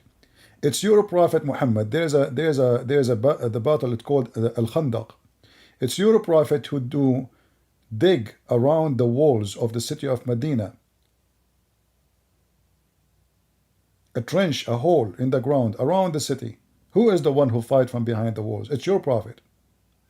So they accuse the Jews that they fight from behind walls, but the Jews now is and always, they come to Lebanon, they come to you, they took Sinai, they took the Julan Height, they took half of Jordan. Where you been? They were fighting from behind walls? or you run away like cats. So the pictures we see about an Israeli soldiers not doing anything for a child, a Palestinian child, confronting an Israeli soldier, because those Israeli are very civil. They are very nice. Because those children and those women, they knew the Israeli soldier will not beat them. This is why you will not see any Palestinian there to do the same to Hamas. Hamas kidnapped their kids. Hamas tortured their kids. If one civilian have a fight with a member of Hamas, he will go and disappear. Who will dare to go and confront any member of Hamas? Nobody. Why? Because they knew Hamas will shoot them. So how come they do it to the Israeli soldier? Because they are civil and friendly and nice. But when the Israeli soldiers, they come to you as a fighter, as a soldiers, you hide.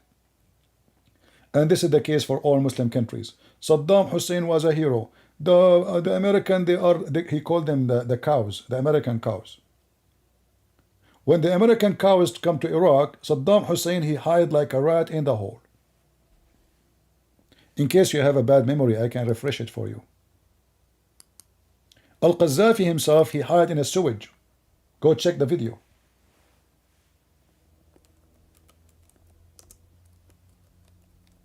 Sewage.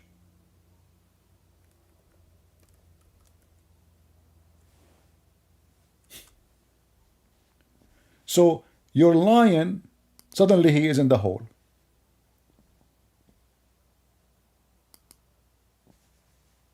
Am I lying?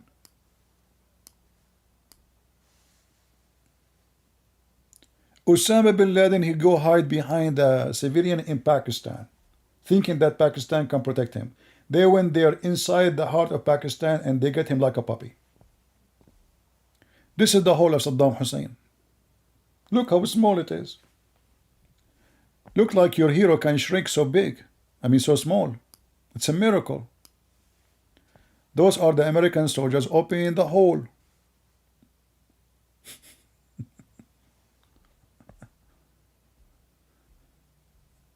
This is your Saddam Hussein.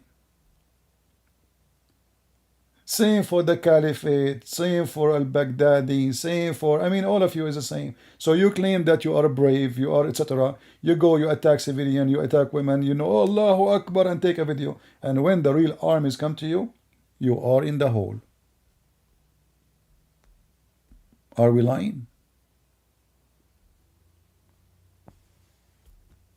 And what I find it very funny, that the Caliphate of ISIS was hunted by a dog. American dog.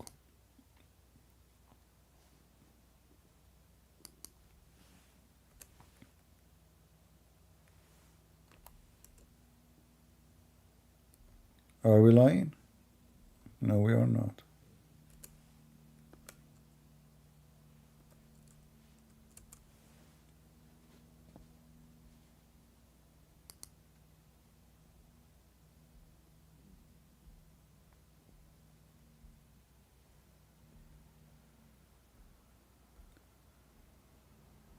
I'm trying to find the picture when they got Saddam Hussein from the hole.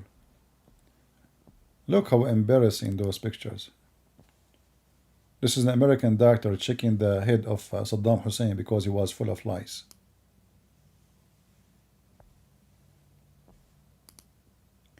You are no match for war.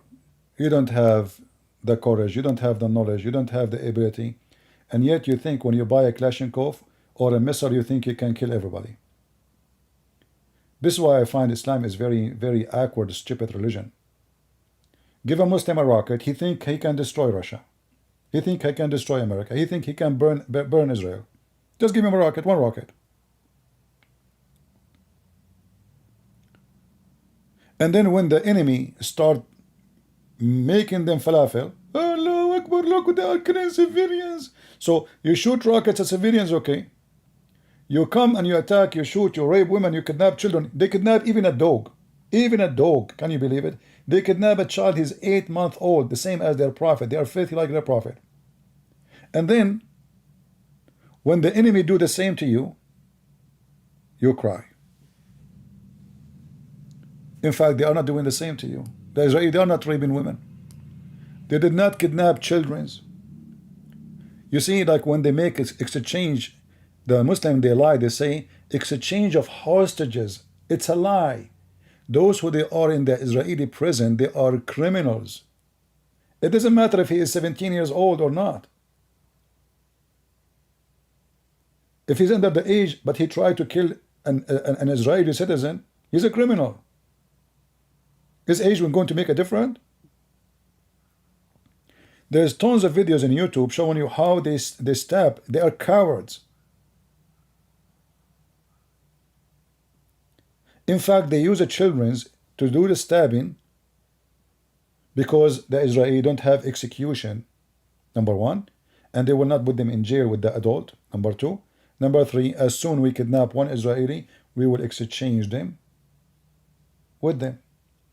And now we can send them again in the street.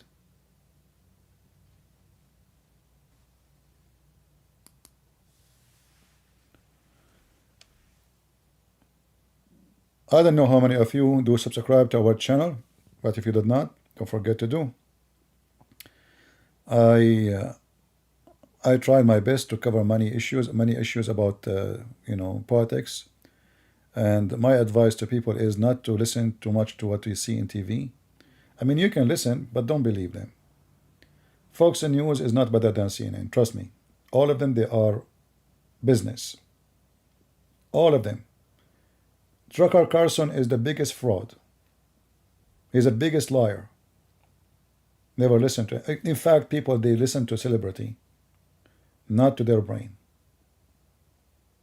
We are in a time where no human want to use his own brain. It is the media, it is celebrity.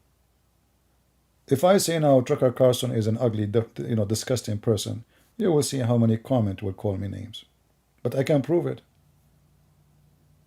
I can prove that this guy is an idiot. He is a liar. In fact, himself, he admit, he claimed that Fox News is the biggest fake news, but he was working there all those years doing what? Fake news?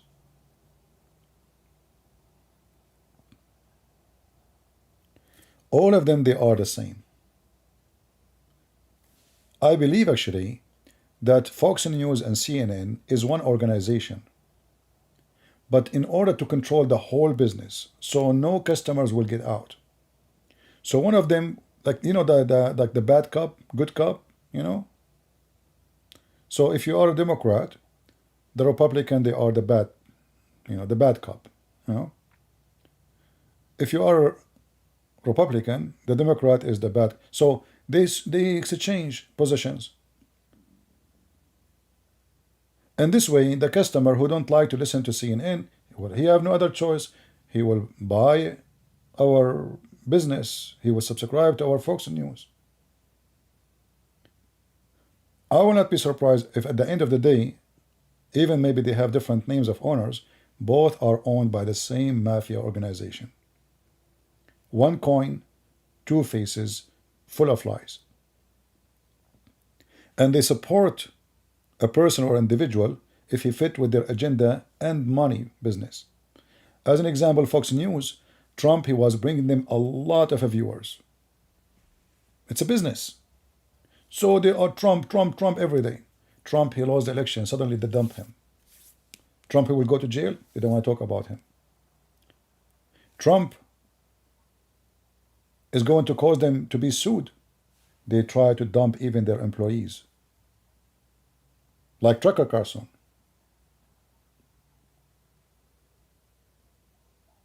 But they are the one who told him to support Trump. Because this is where the money. Even CNN, when they talk about Trump, the view go way higher when they talk about different person. So Trump became a source of money for the one who like him and the one who hate him. We talk about Trump, a lot of viewers. In reality, they don't care for you.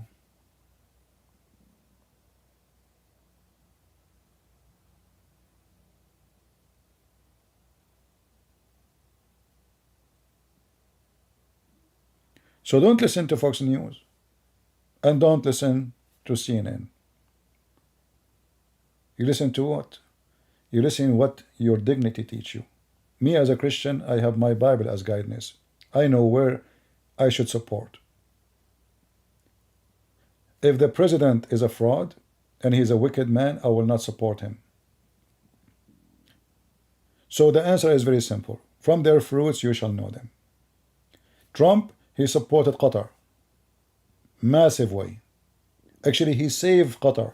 He is the one who left the sanctions of Saudi Arabia and Emirates and Bahrain on Qatar. Qatar in certain time for 3 years was surrounded by enemy. The stupid Trump, because he loved money, he forced them to shake hands with Qatar. So he made them united against us. This is how stupid this idiot is. And now you want to vote for him again. If you ask me, I hope that someone is not a businessman and look like the one I see is the sentence between all of those, nobody fit. The governor of Florida, I think he is the best to replace those donkeys. However, we do not know.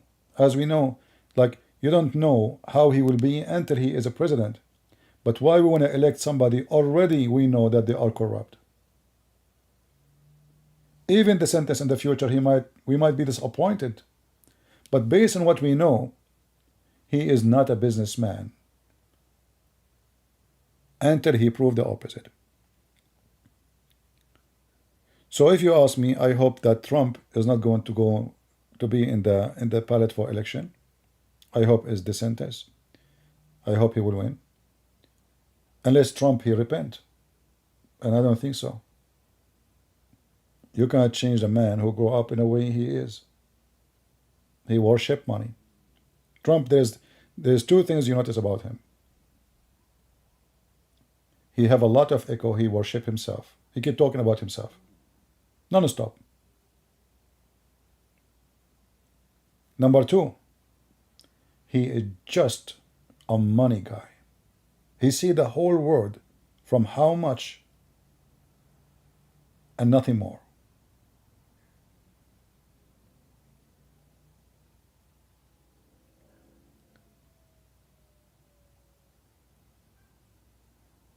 So we pray that we will have somebody in the election, coming election is better. Otherwise, this country is really in trouble.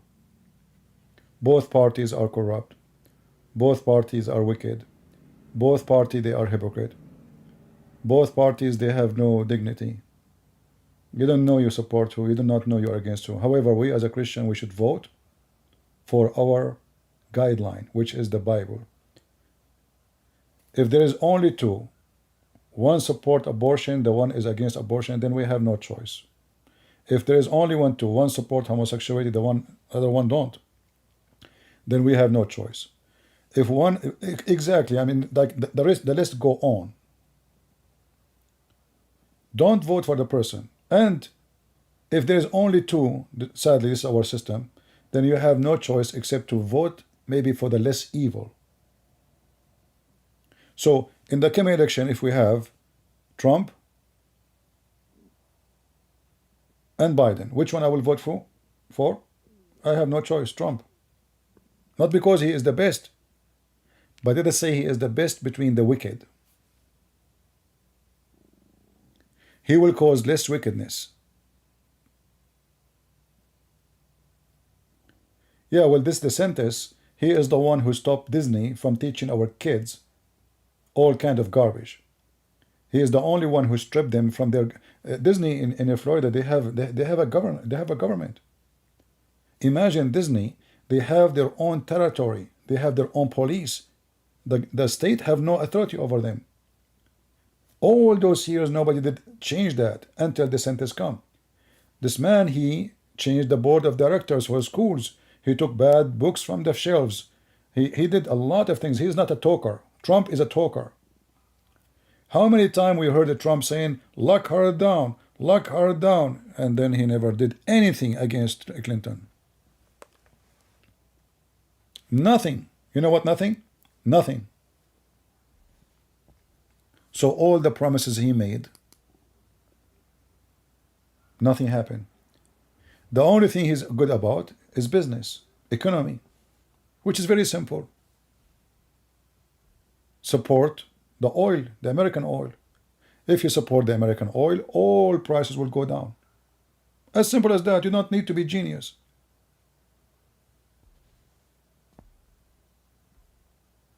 And that was the key of Trump's success in economy. We become #1 producers for oil in the world. And then he made the interest rate so low, almost zero.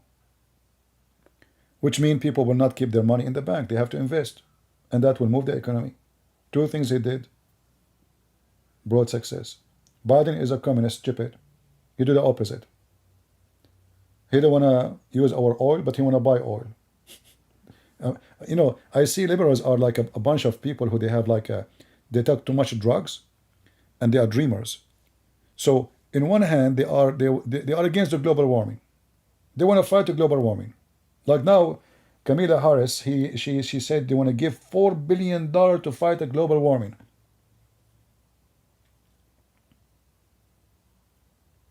How you can fight the global warming exactly? You tell me how. Making electric cars? Nobody can afford them. This Elon Musk, he just announced his truck. What is the price? 61,000. Did we save a global warming? How much gas need to be burned to make $61,000?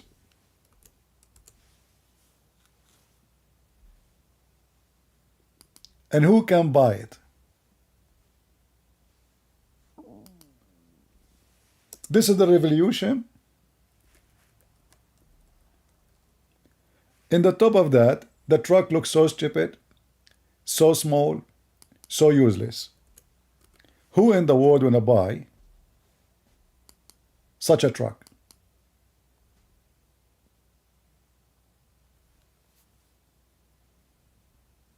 This is the future.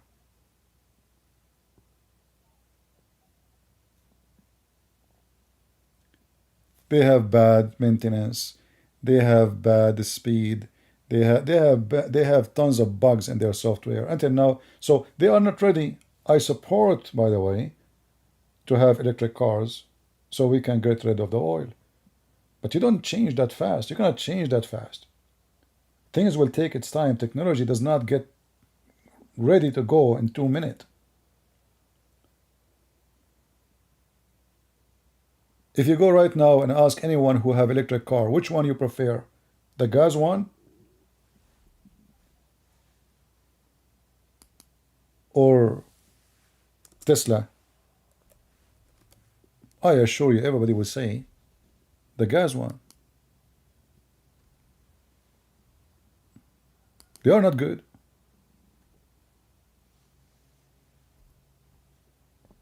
They are expensive. Their maintenance is not available.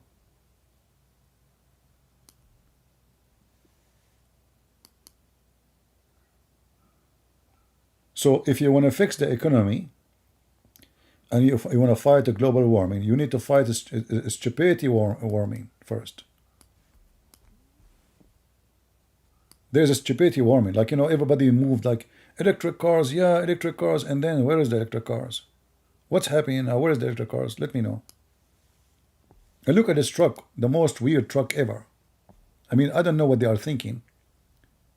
Are they they want to make themselves like they are going to the spaceship, supposedly? Where is the truck in the truck? What is this? Who's going to buy it?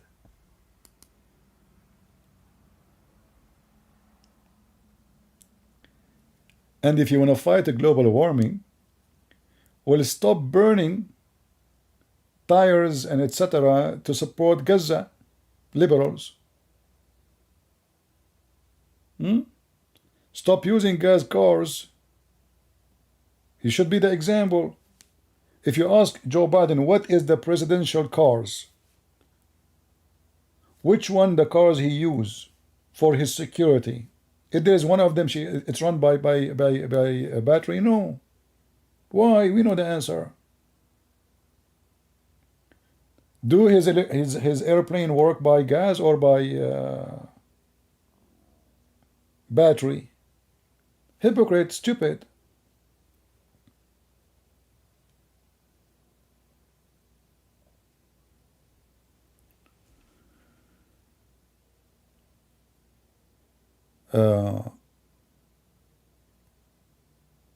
Yeah, honestly, it's really stupid. I mean, you see, if we can have those cars ready to be good, beating, it's about competition at the end of the day. People, I'm not against buying an electric car. Why not? If it's going to be better, cheaper, more practical, for sure I will buy it. Why not? But you don't have such a thing yet. So why you stop producing oil when still we need the oil? And now what we do, we go buy oil from Qatar and Saudi Arabia, and this is the way we fight global warming.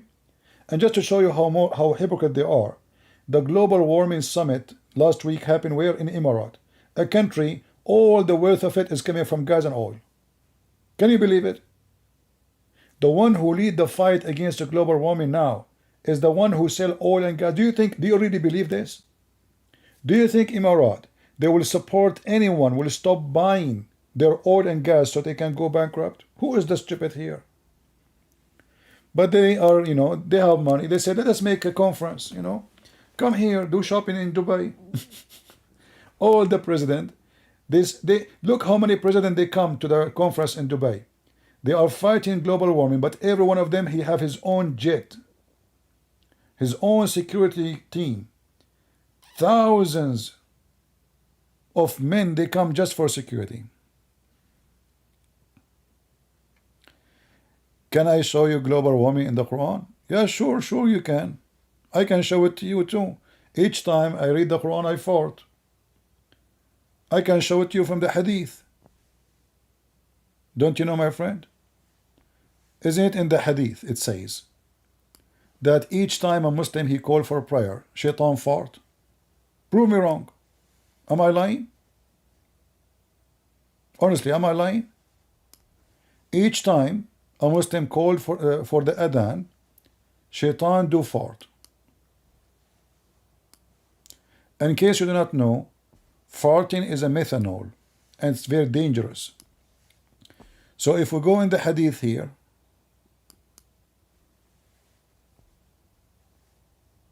where is the hadith? Here we go.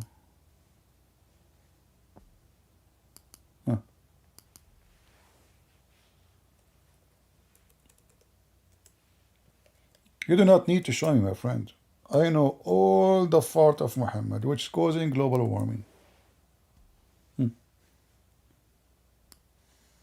Do you see it? So based on this, we should ban Islam, because if we can eliminate the religion of Islam, we can eliminate the fart of shaitan 5 times a day for each Muslim. So imagine how many fart a day we have. If we have 1.4 something billion Muslim, but most of them don't pray, let us say maybe 200 million Muslims, they pray in the whole world.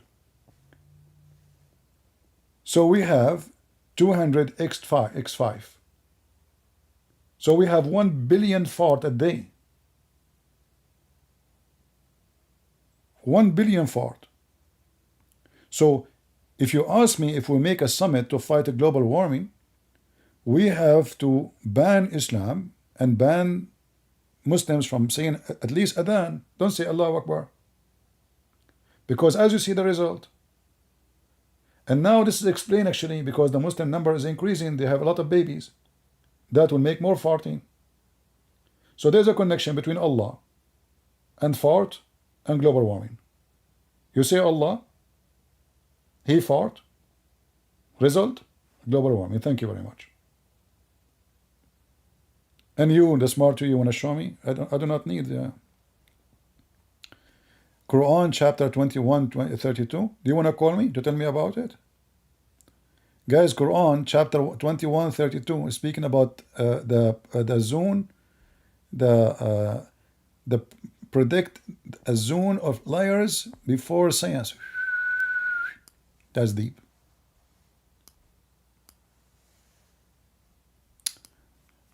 I don't know what to say, my friend. But if I go right now to the Quran you mentioned, you will not regret. I can go there. and people will laugh at you. Do you want to call me so I can open Skype for you? Today I'm using different Skype. Do you want to call me so you can show me the atmosphere layers? Predict a zone layer? Okay, that's deep. That's very deep, my friend. All right. Just to show you how stupid the Mohammedan are.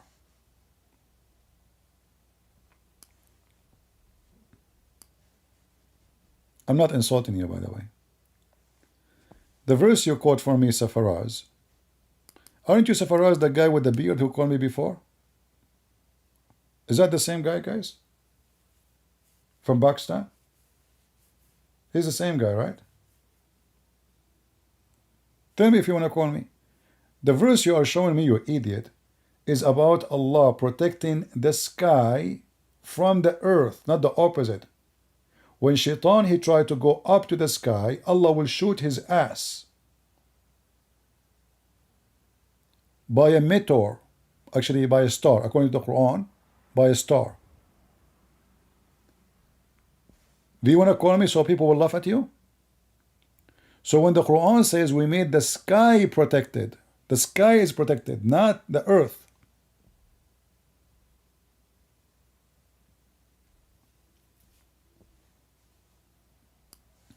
Let me put you back in Tesla just for fun. That's what happens when you have a Muslim trying to be smart. Abdul, you are talking to Christian Prince. You want to smart who? You want to outsmart who? We know all the garbage, all the laundry. Those things you can say to those, Western who have no idea. You can say it to Kim Kardashian, who became expert in politics. For sure. I mean, she have the laundry, the panty collection of knowledge. So if we go in the Quran, we will find this. Let me see. This is your stupid Quran.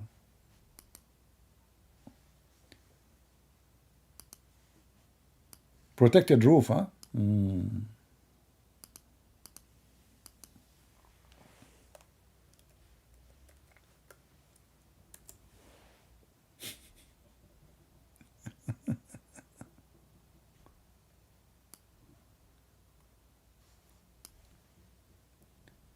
The Quran claimed first that the sky was down in the earth and Allah, he lifted up.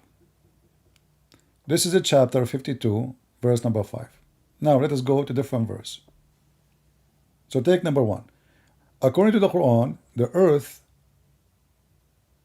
and the sky, they used to be in touch.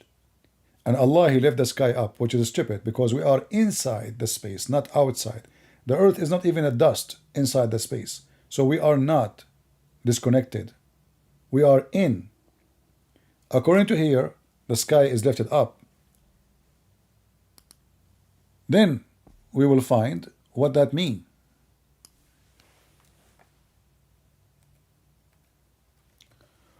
When Shaitan, he tried to spy at Allah,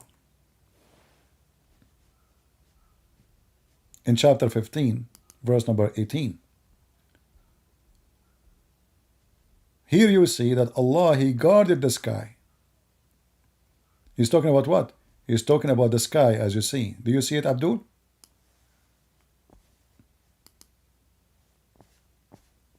Maybe, let me see if I can zoom out.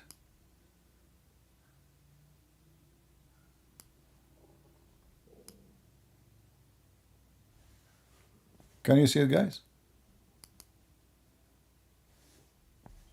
All right, I think now it's good. So Allah speaking about supposedly the sky. And he said, and we guarded the sky. Them here go back to the sky. There's many, Allah, he made 7 skies. So if you are talking about the layers, Allah is talking about 7 heavens, you idiot, not 7 layers of the atmosphere. The 7 heavens of the sky is 7 heavens which means heaven number 1, heaven number 2. In heaven number 1 is where Allah He put the stars. So look what He says. And we guarded them from every outcast devil, except those who steal hearing, followed by visible projector. So Allah He protect the sky from so guys, so when He want, it's a figure of speech. When He want, it's not a figure of speech. So a minute ago, the verse you showed me, it was not a figure of speech.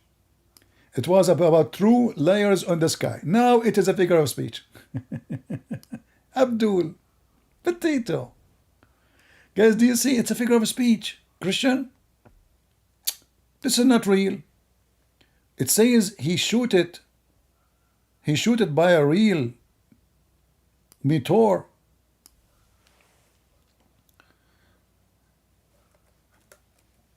Figure of speech, huh? What about this? This is figure of speech too?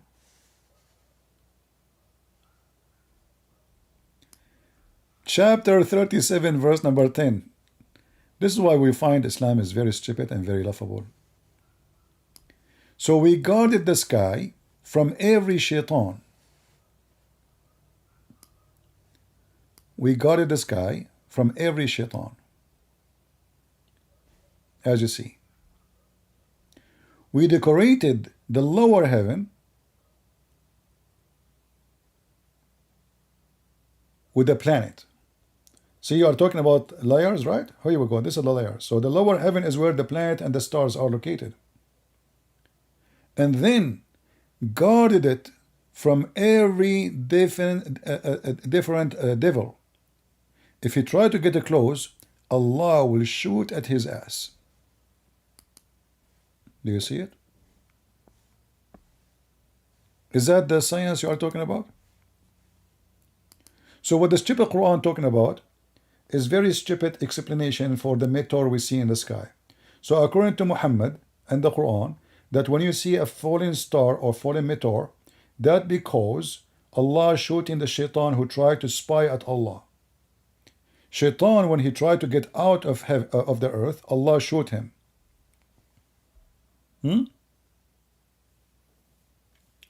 What's Zakir and Najjar? I mean, those are just let him call me.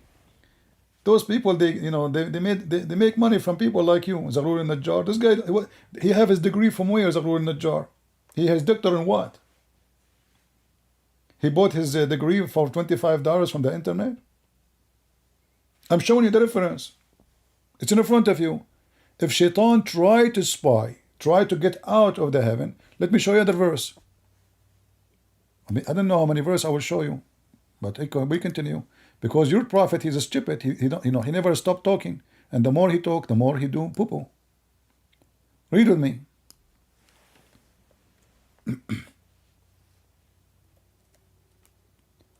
According to your God, Allah created the stars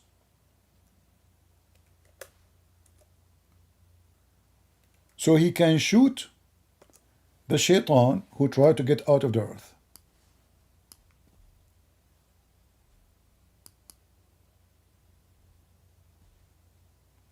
Chapter 67, verse number 5. You will see here that Allah, He made them 7. Listen, Abdul, you said to me, protected the sky, right? You are the one who said to me, protected sky. Okay. Chapter 67, it is He who created 7 heavens in layers. So you see no disparity in the creation. And then he continue. And then he says, and we adorned the lower heaven with the stars and made them as missiles against the devils. What Muhammad is talking about? If a devil he tried to get out of the heaven, or even a human, Allah will shoot him with a star.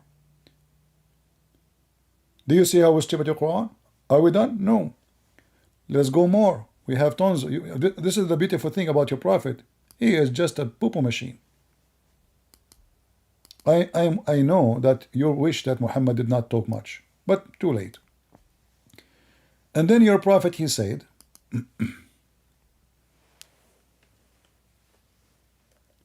challenging a human being to leave the zone of the earth.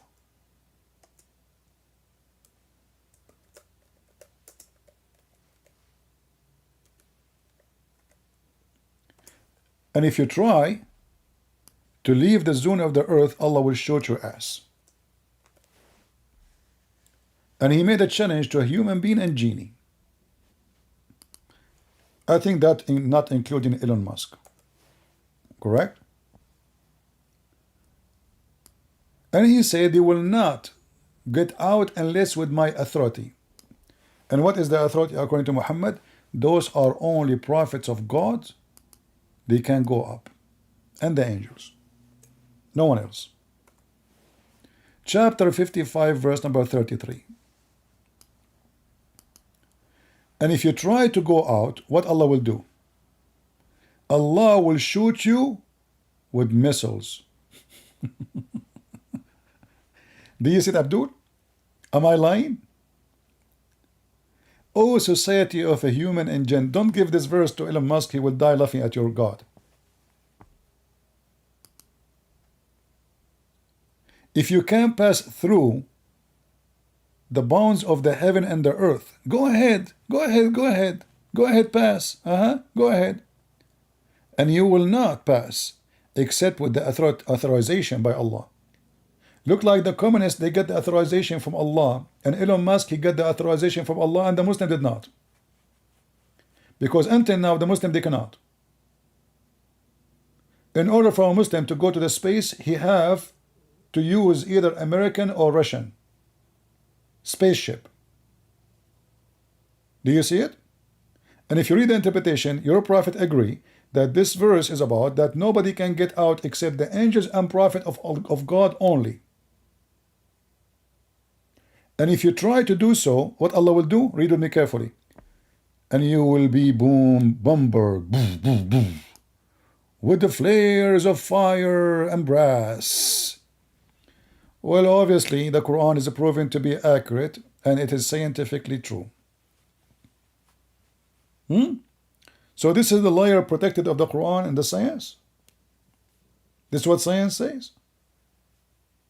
That the reason we have stars because Shaitan, he tried to spy at Allah, and Allah will use the star to shoot. And the other reason to have stars is to use them as missiles to shoot the one who tried to go up to heaven. That is your science. And that will make you and your prophet certified donkey.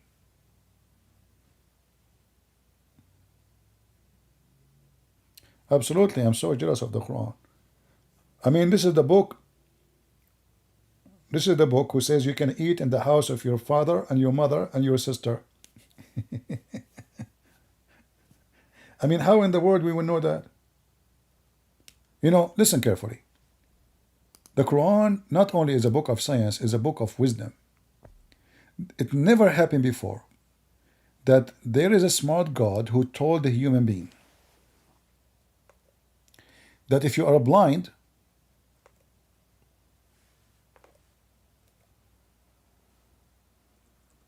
you can eat at your house.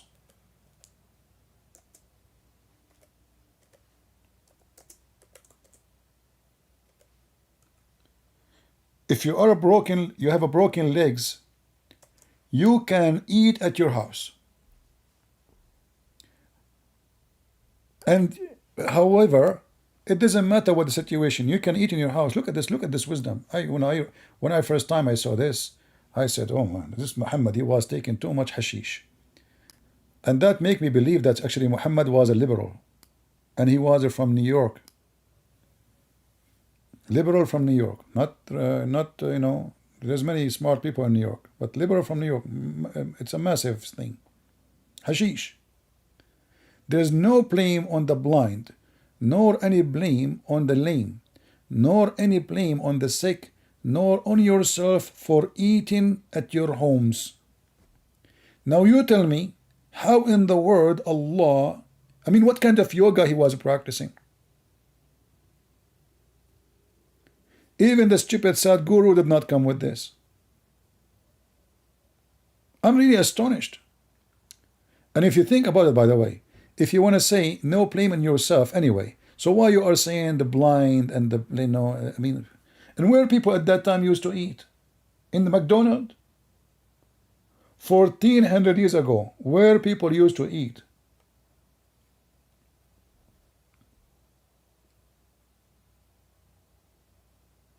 And if somebody is a blind, usually where he eat? I mean, the guy is blind. Isn't it normal for the guy to eat in his home? Where a human being used to eat for the last thousands of years? He go to the neighbors? How long it took your God to think about it? And look, we did not even read the rest yet. Look, and not only that, nor yourself for eating at your homes or your father homes. I'm so glad. Thank you, Allah. So where I was when eating when I was a kid, and what kind of I mean, what? Or your mother's home. Oof, that's deep. Or your brother's homes. Unbelievable. Or your sister's home. Like, are you going to count the whole tribe? Or the homes of paternal uncle. Yes, he is going to type, everybody. Or the homes of paternal aunts. Or the homes of internal uncles. Or the homes of maternal aunts. Or look, and this is what killing me. Never give your house to a real estate agent. He is a Muslim. He will eat your fridge food. Or those whose keys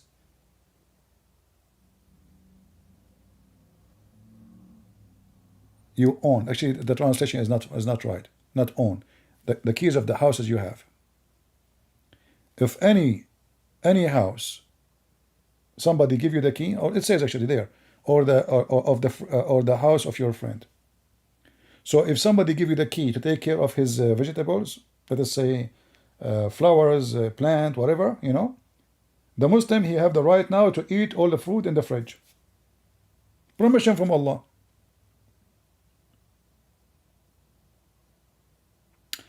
There was a superstition. So are you saying to me that Islam is against superstition? Listen, people.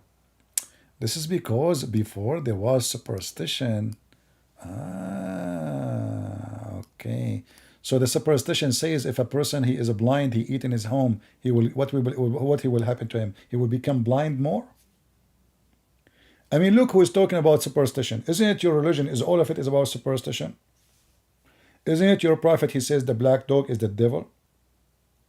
Isn't it your prophet? He says that crow bring you a bad fortune. Let us see the superstition.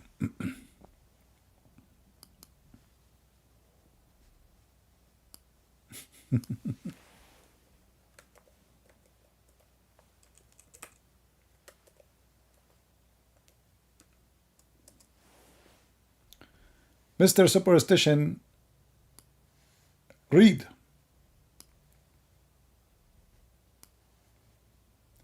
Is that your religion? Ill luck, a race concerning a woman, a house, and a horse. Evil omen. Evil omen? So Islam is against superstition? I'm using a wrong interpretation. Bad things will happen to me because of the three things: the house, a woman, and a female horse.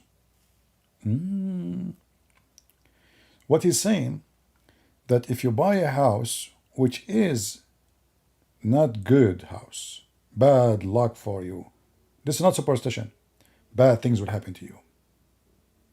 So we're claiming now in the house. A house is just a piece of land, walls and roof.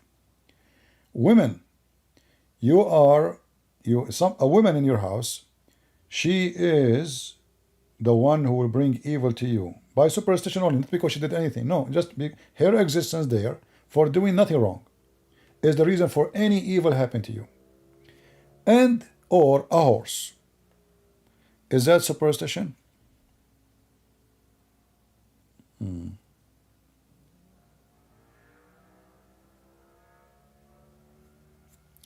fact, the funny is your prophet, he claimed that all evil omen happen because of Allah decision. So why you are blaming the women? Your prophet, he claimed that any evil omen happen to you happen because destiny of Allah. There's a hadith where the prophet, he said that transmission disease does not exist, like corona, etc. He said this is absolutely lie. All of this happened only by the will of Allah.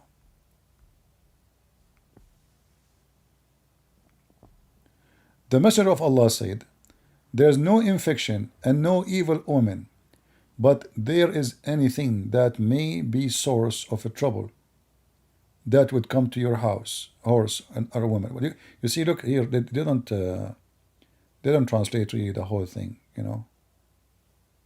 Yeah. But anyway, read what is in front of you. So what is the source of disease happen to you? And let me show you this one. Your prophet, he claimed that nobody get infected by disease from a disease transition.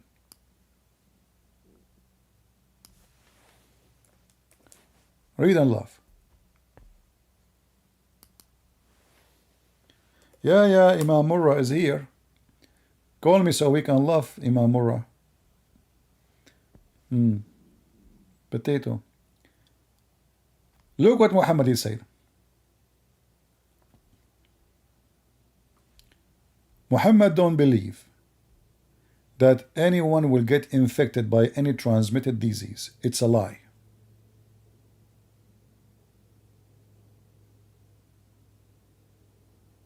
In fact, the translation is false. Look, they are not saying, they are just saying infection. This is not right. This is not right. It doesn't say only infection. It says la adwa. La adwa, which means no transition of disease. Let us see. You see, they keep saying there's no infection. False. It doesn't say infection. Look at this. Finally, we found a correct translation. Let's say close to correction. There's no transitive disease, no divination, but good omen pleases me. So Muhammad don't believe in any transitive disease. Do you see it? People, do you see it? And Muhammad repeated that many times. Look. He said, don't believe in transitive disease. Don't believe that disease can transport it from somebody to somebody. There's no such a thing. It's only just bad luck, omen. Good omen or bad omen.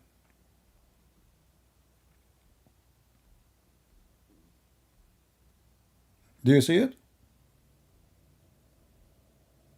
All of this is very authentic.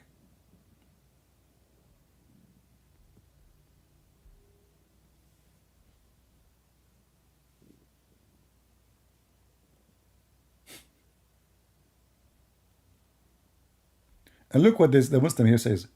The majority of scholars interpret this to mean that those things and themselves do not transmit or cause harm through supernatural or hidden means, but that Allah is the ultimately in control.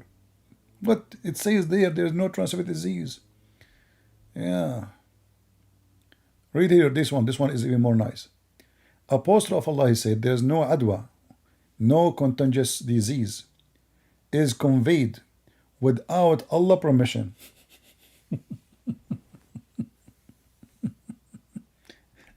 By the way, they are adding this to the text. It doesn't say, without Allah permission. It says, no disease, no contagious disease to be conveyed. That's it. They added there in the text, look, in Arabic, look what it says. Nowhere it's mentioned Allah. Liars. لا عدوى ولا طيرة ولا هامة ولا صفر. And there is no mention of Allah. So there is no disease conveyed, nor there is any bad omen, nor any bad hama. Look at the translation. Nor there is no any bad omen in the month of Safar. One should run away from the leper as one run away. What?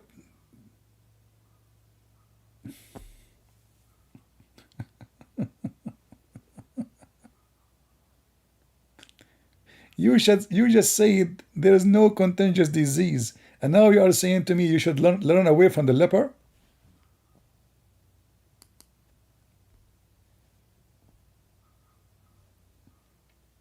Hey Muslims, who is the stupid here?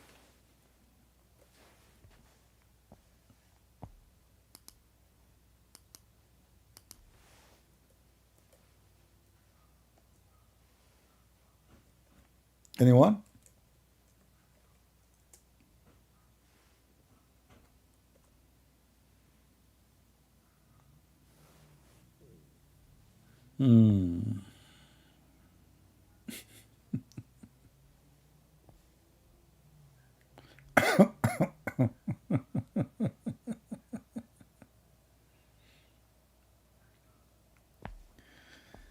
Oh boy. And look, again, the majority of the scholars interrupt that to mean that those things and it's themselves do not transmit it, do not transmit disease or cause harm.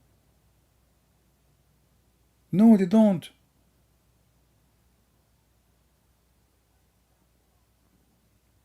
Why people don't see? But Allah is the one who caused it. So if you get a disease, not by touching somebody,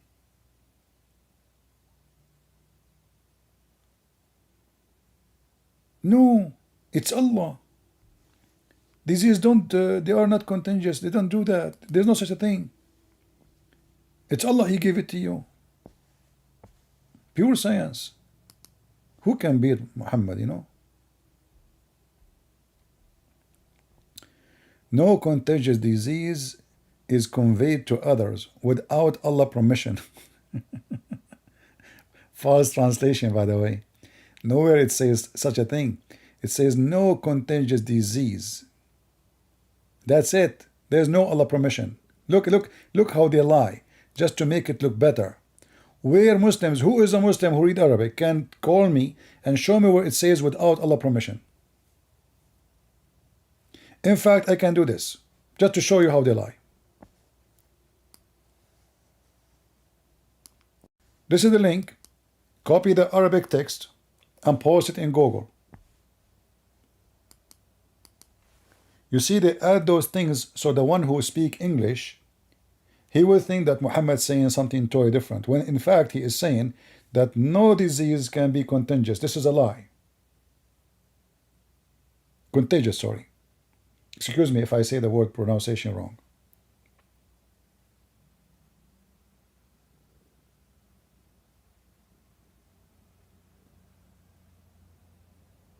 This is what your prophet said. And then to fix it, they add by saying to convey it to others without Allah permission. In fact, all of this line does not exist.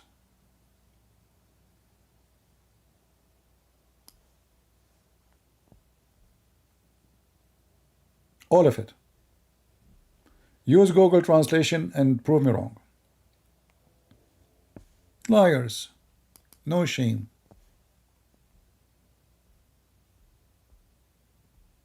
Look here, they don't even translate. The word adwa is mean contagious. Contagious.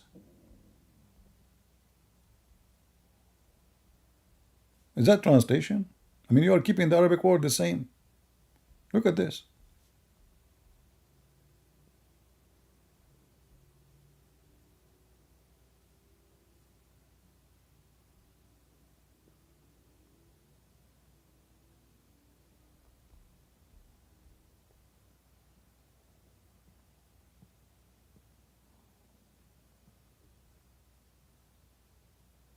Do you see it? And this will tell us that Muhammad was really a very educated man and he was sent by Allah. Who can beat that? Nobody. Right? Nobody. How Dr. Muhammad knew this?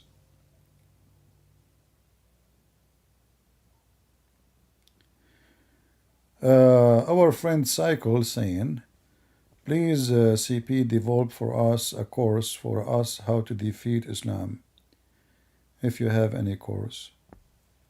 Well, you know, I mean, the method is very simple, my friend. I don't think we need to do a special course. This is a course for you. Here we go. A Muslim says something, we answer him. You take the notes, you save the reference, because this is what the Muslim will come with you with. What you see here is a real practice. This is the laboratory of training. A Muslim call me, he challenge me, I refute him, you learn. This is the course. This is better than speeches. But I say to you, number one method to fight any fraud is to use the fraud itself against itself. And that's what I'm doing. So, if a Muslim now, he said to me something, usually what the Christians they do, they try to refute him from their book, which is the Bible. But in fact, you are wasting your time. And actually, it's against the Bible to do that. Why? Because a person who disrespects your book, the Bible says, don't throw your Jews under the feet of the pigs. So before you go to the point where you're going to share the Bible with somebody, you have to be sure he is not acting, behaving like a pig. Until that is proven, then there's no point of you. It's not even right to share the gospel with this person. So what the first step we do? We show him what he's saying from his book is a fraud.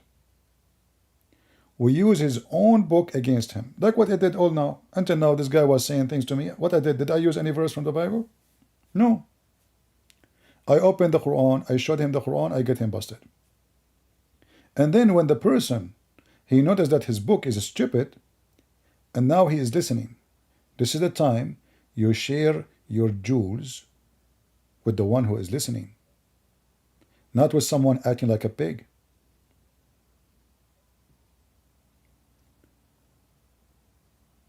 You know, when you watch like those old movies, how those people, they don't have enough arrows to find the enemy, and then they make a trick to make the enemy think that they are attacking, so the enemy will shoot all their arrows and they come to them, and then they collect the arrows and throw them back at them. That's what you do. Listen carefully what the Abdul is saying, because Abdul, when he talk, he make poo-poo. He don't talk. I never saw a Abdul don't do poo-poo. Never. Starting from Muhammad. So when a Muhammadan he speak, listen carefully. Don't start thinking about what you will say to him from the Bible. No, no, no. Listen carefully what the Abdul is saying. The Abdul, he will make a big dump of poo-poo. All of it is fertilizer. You cook it and you throw it at him. And here we go. My Skype is going to be open. Who is Abdul want to prove me wrong? The Skype I'm using today is different. I have it actually in the info, but let me share it with you again.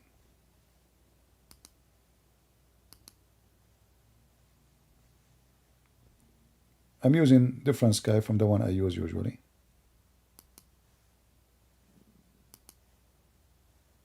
Or is it the same? Let us see. Yeah, this is the one I'm using. Who is a Muslim would like to call me and prove me wrong? That I cannot prove him wrong from his book. Anyone? Just watch. Watch and see. They were not there. Look, this guy, look how many Muslims in the chat. They knew that from their books I can defeat them.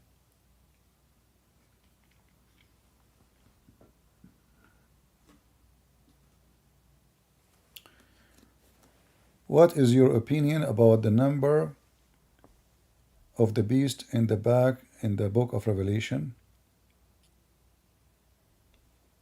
Well, you know, I cannot say that the number of the beast is exactly what the Arabic. It's possible. I saw, I mean, the idea. I think the first one who came with it is Walid Shabat.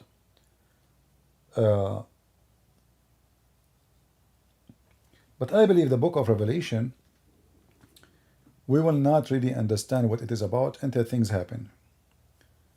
There's a lot of like metaphorical words and metaphorical statement. I believe those will not be understood until things come to existence. So we will know what is because the Antichrist is a person, is not a religion. The Antichrist is a person. So that sentence is not a person, is not Muhammad. And Muhammad cannot be even the Antichrist for many reasons. So I don't want to mix things up, but it's very weird that there's a match between them two.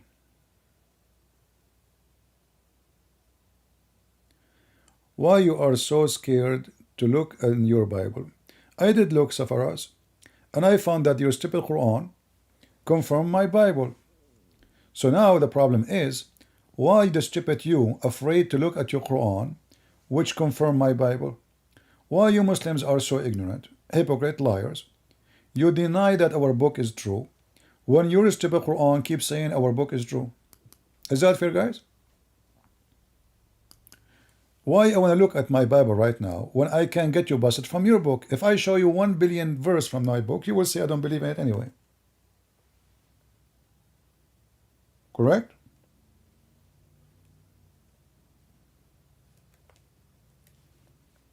So the easiest way is to show you what your book is saying. And this is what you fear. You don't want me to show you what your book is saying, because if I show you, then you will vomit and you will find that you are being an idiot. This is the chapter 2, verse 41 in the Quran, as an example, not limited. It's saying what? It's saying that the Quran confirmed the book which is with us.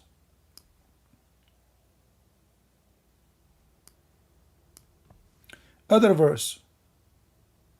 Always the Quran confirmed the book which is with them. Chapter 2, verse number 89, and this one speaks specifically about the Jews and the Christians. And when the Quran come to them from Allah, the scriptures here mean the Quran, confirming what they have. So your stupid Quran confirm what they have. You stupid you in the chat, you don't confirm what we have. So we should listen to who? Who is more stupid? The one in the chat or the one in the Quran?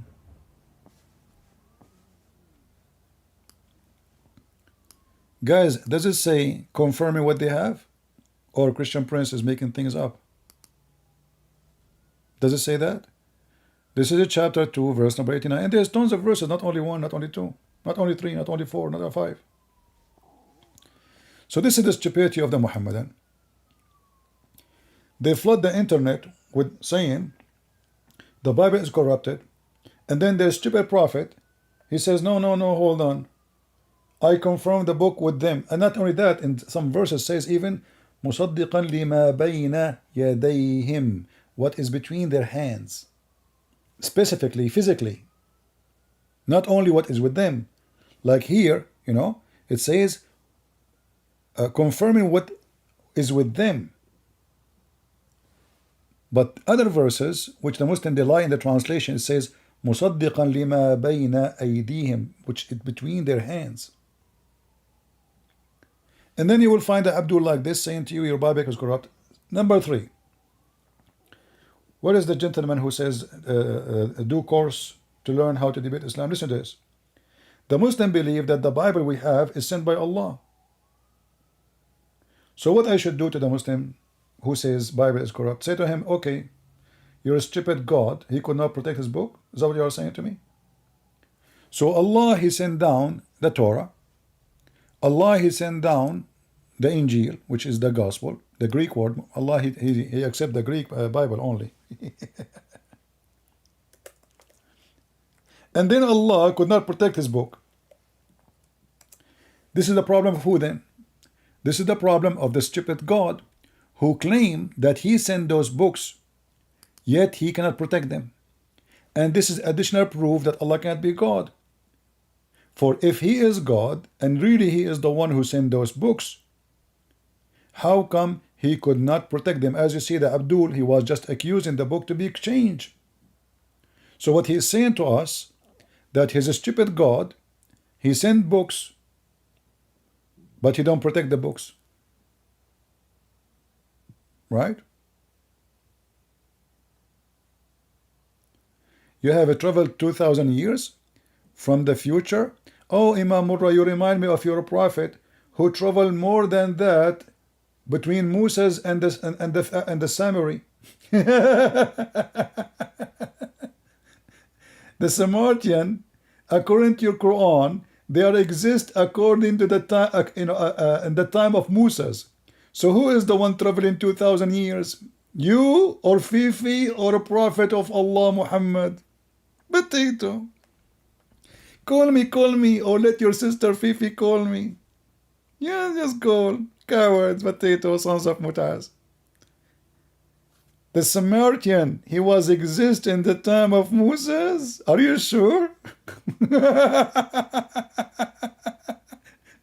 The time traveler Muhammad? Oh, hold on, not only that. Mary is the sister of Aaron. Oh, not only that. Mary is the daughter of the father of Moses. Who is the time traveler? How in the world Mary, she become the daughter of Imran? Look, even the name of the chapter is the family of Imran. When you see this, he's talking about who? Okay, they are talking about Moses. Actually, he's talking about Moses. But then he's the donkey, he claimed that Imran is the father of Mary. But all of us, we knew that Imran is the father of Moses. So the stupid Muhammad, the time traveler, he made Mary the daughter of Imran, and he made her the sister of Aaron, which means the sister of Moses, and he made Jesus the nephew of Moses. And you are talking about time traveling, brother? Now he regret what he said. And you know, when a rabbi, he came to Muhammad, he said to him, Abdul, listen. He said to Aisha, listen, tell your Abdul husband, there's hundreds of years between Mary and Aaron. And now Muhammad, he got busted. So he told them, oh, at that time, they used to call them by their great prophets and their ancestors, but Aaron is not the greatest. And Moses was, according to Islam, and he is not even from the same tribe. In the top of that, if Muhammad, he tried to fix the first one after the Jews got him busted, how he can fix this one? This one already became Quran. Imran is the father of Mary. Fix this one, if you can.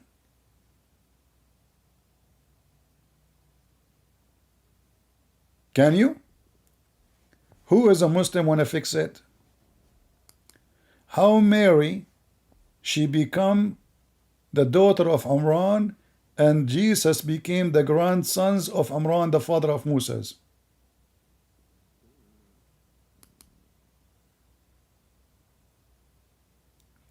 The one who is sending me, can I go live with you? Are you Christian? Are you Muslim?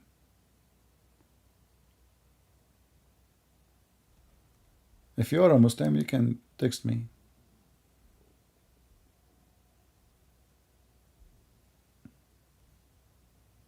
Any Muslim?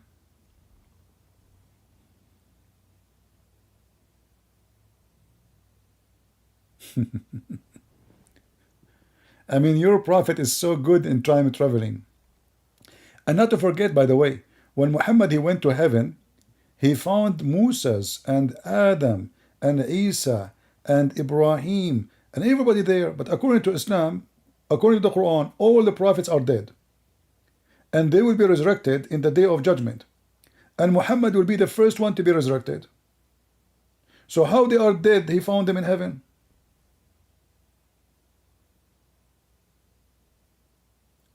Well, Muhammad is time traveler. Not only time traveler, Muhammad, he is galaxy traveler. Muhammad, he went to the seven heavens in the top of a flying donkey, while the Quran says it take the angels 1,000 years to go up and 1,000 years to come down. So how the angel was able to go in a few hours to go up and down when the Quran says it take 1,000 years? Any Muhammadan?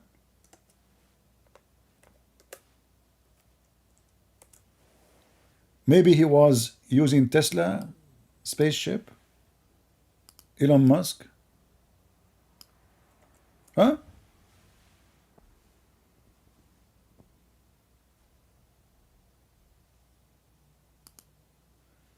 The Quran says, chapter 32, verse number 5, He regulate all affairs from heavens to the earth. Then it ascended to him in a day of the length of it, of which 1,000 years by your count. So it take the angels 1,000 years to come down, and 1,000 years to come back. 2,000 years. How Muhammad he went up to the heaven in few hours and come back? Any Muhammadan? Not only that, there's a hadith.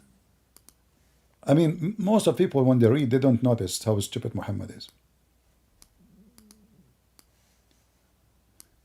Do you remember the hadith where really Dawah he says Allah he come down every night? You know, Allah he come down. When Allah come down, people, Allah come down at the third part of the night, correct? Okay. When Muhammad he went to heaven at the night, he met him before the sunrise and he came back. But based on the hadith, Allah was down in the earth, not in the earth, in the lowest heaven. But Muhammad he met with Allah, supposedly, he went all the way to Allah in the seventh heaven. So Muhammad he went to the seventh heaven up when Allah was down.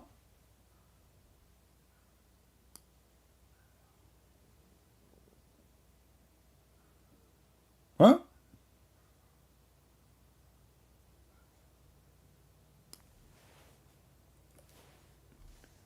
If we go to the hadith, we will find this.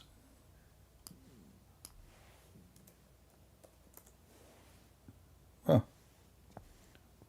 Cannot be found. Give me a second.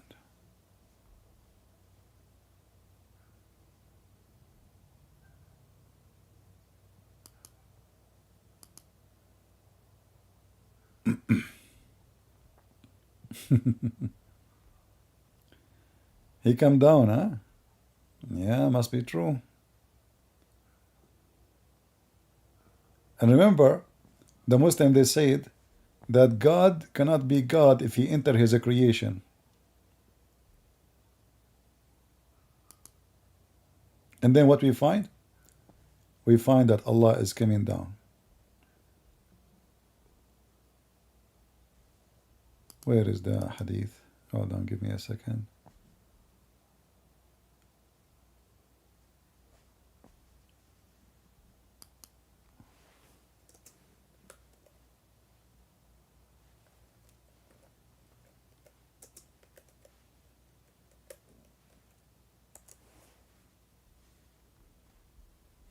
All right.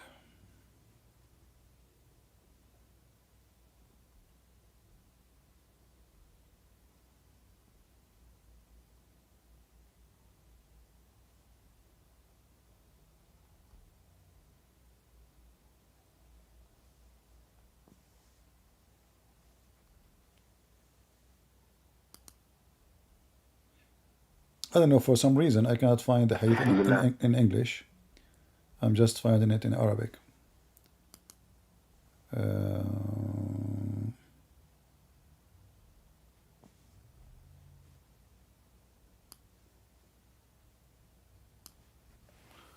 Let us try again.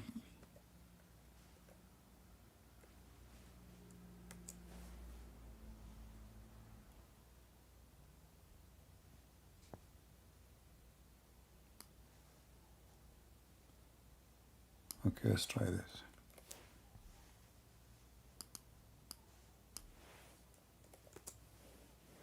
Here we go, finally. So if Muhammad he went up to the seventh heaven at night, while Allah is coming down to the earth, where Muhammad he went? Do you see it? Remember, the hadith says that Allah come down every night, not once a week.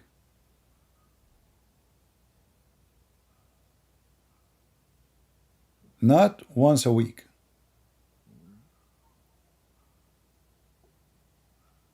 Do you see it? So if Muhammad he went up to meet Allah, how stupid it is that he is going there in the wrong time. Muhammad is going up, Allah is going down. It take Muhammad 1,000 years to go there. That's what the Quran is saying. If he is riding an angel. The Muslim they say to you that the angel of Allah are made of light, and that means their speed is the speed of light. That's what they say. There's tons of articles about it. And based on this, imagine how close Allah is to us as distance. Because if I can go by the speed of light 7 hours or 8 hours and come back, this is round trip. That means we can meet Allah after 3 hours of light, speed light. That means the end of the universe is just a 3 hours and a half of his light speed.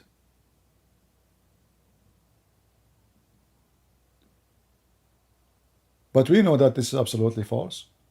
Based on what scientists they say, nobody knows actually where is the end of this universe. I mean, how many millions of years of his light speed, not thousands of years. Not 3 hours.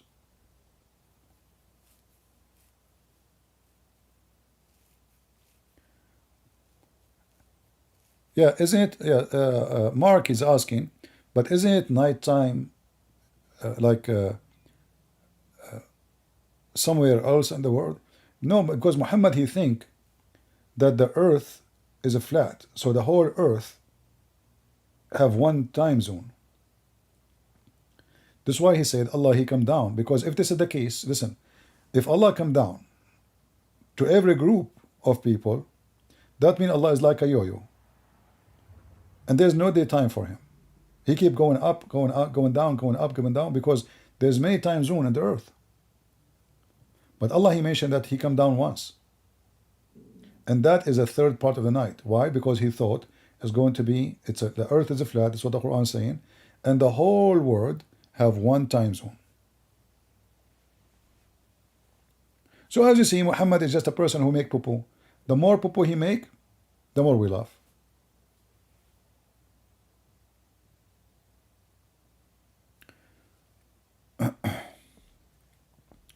Quran, is just a collection of stupid stories. And the smart one is the one who connect, let us say, the dots together. If you just read a plain text, there's nothing there really. You have to connect. You have to take notes. You have to learn. And from there you can connect the dots. If you are just reading, you will go nowhere. You will be just like many people who read and read. Their reading is meaningless. Right? Let me see Skype if there's anyone. Until now, I don't see any. I think those are old messages.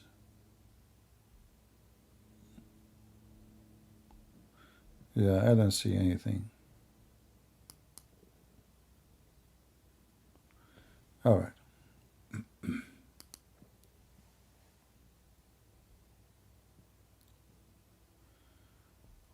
Who was Baal, and who built the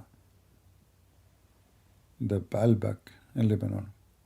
Well, those information, if you wanna get the information about them, you better go and read some books of history about Baalbek. Baalbek is a city in Lebanon, and it's famous because there is a big temple for Baal. the god, the famous god at that time.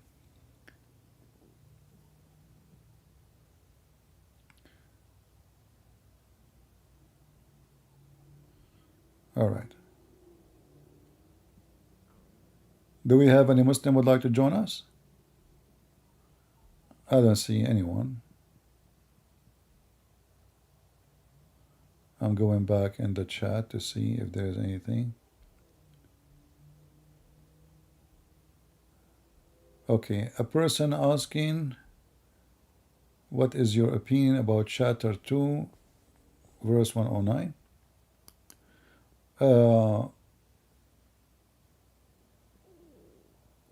You know, this is very Muhammad always he flourished with hate, so he cannot answer the Christians, he cannot refute the Jews, so he's telling them those Christians and Jews, they wish to make you to leave Islam, you know,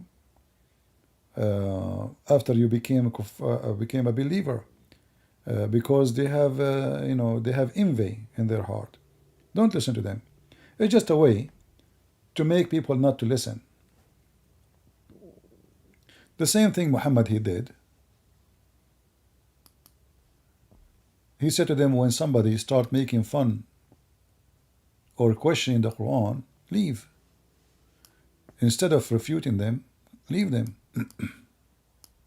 until they change the topic.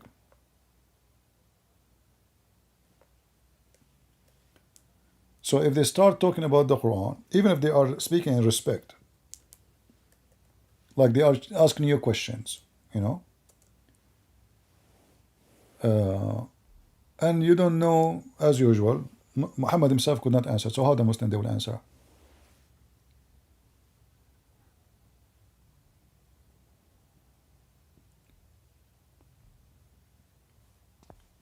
There's tons of verses actually, but let us see an example here.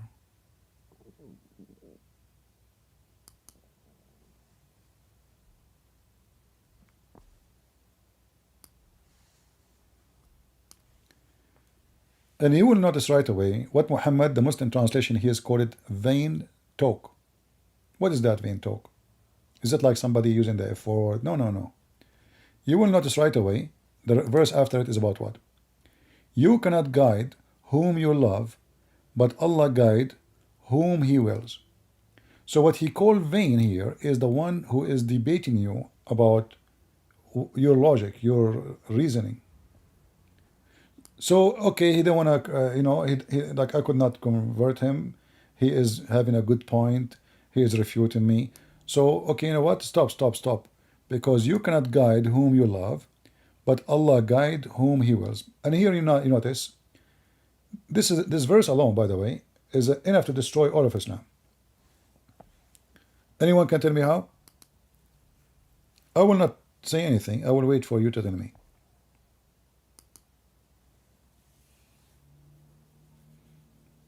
Anyone can tell me why this verse is enough to destroy all the idea of Muhammad about religion and salvation?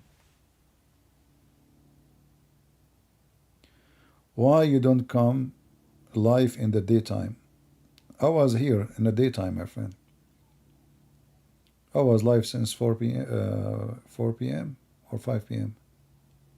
I forgot. 5 p.m. I think. 5 p.m. Yeah. Yeah, so this is still daytime.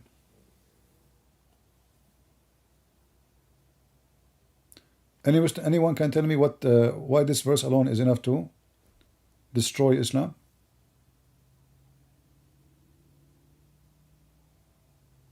Predestination, but it's about what? It's about guidance. So the Quran cannot guide us, Muslim cannot guide us, Muhammad cannot guide us. It's just Allah's decision. So what the point? Can you guide yourself? No. Can Muhammad guide you? No. Can Islam guide you? No.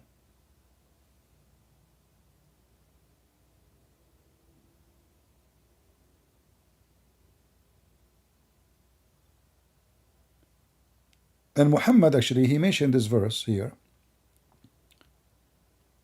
When his uncle, the most close person to him, he grew up in his house.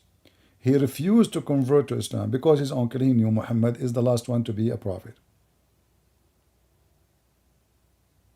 This is why here it says, you cannot guide whom you love. He's not talking about everybody. He's talking about special individual. This individual is his uncle, who Muhammad loved much.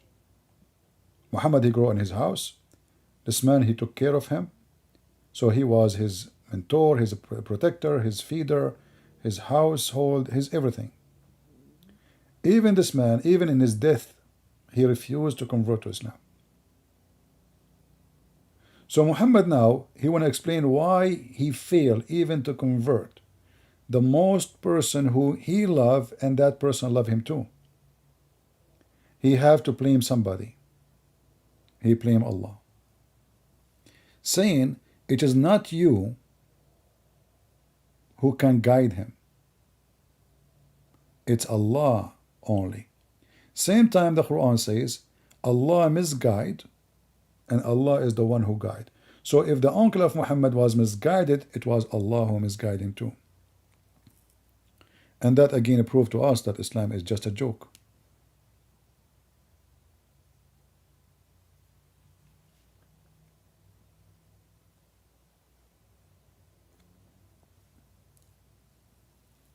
Any Abdul?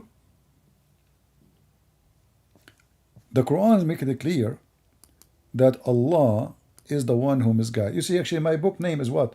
The Deception of Allah. Go and read the first verses. And go on, if you have the Quran and Science, it's complete to the first one.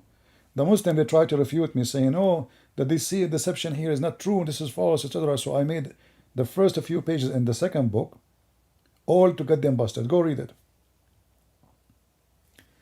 This is a religion based in one idea, that Allah is a deceiver and Allah is the guide. So you can say Allah is the double agent.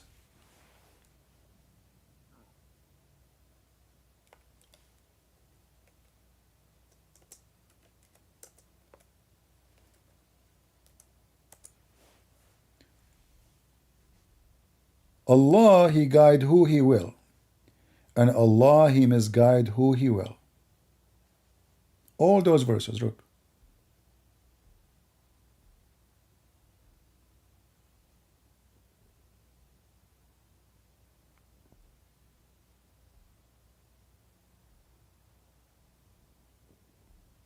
Look at this.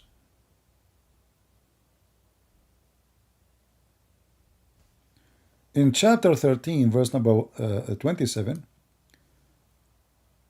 prove to us clearly that the Quran is the book of the devil. Those who disbelieve say, if only a miracle was sent down from his God. People, listen carefully. How many times the Muslims, they say Muhammad did many miracles? This is the end of the Quran. Chapter 13 is not chapter 13. If you go read the book according to Revelation, you will find that this is Muhammad now after he received more than half of the book. Still he have zero miracle. Those who disbelieve say, if only was sent down only miracle, just one, so we can believe. Say, Allah misguide whomever he wills and guide whomever he will. Do you see it? So who is the one who misguide them? Allah. And who is the one who will guide them? Allah. And what the verse confirm? Muhammad have zero miracle. Change the translator.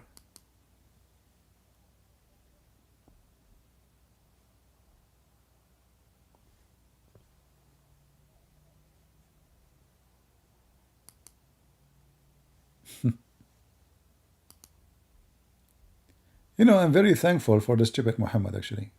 I'm so glad he is so stupid. Otherwise, that will make it hard. I mean, he is so stupid, and there's still you will find somebody he convert to Islam because they are ignorant. But by time, I hope people will find out that this guy is just so dumb. You will notice here the Muslims, they are using the word who leave to stray. But in fact, the correct translation is yudil. For it is deceive. And all what they ask for is just one miracle. How come Jesus have tons and hundreds and millions of miracles, Muhammad have none? And that proved to us, by the way, that Muhammad miracles in the hadith are fabrication. Because why we have miracles in the hadith, but we have zero miracle in the Quran?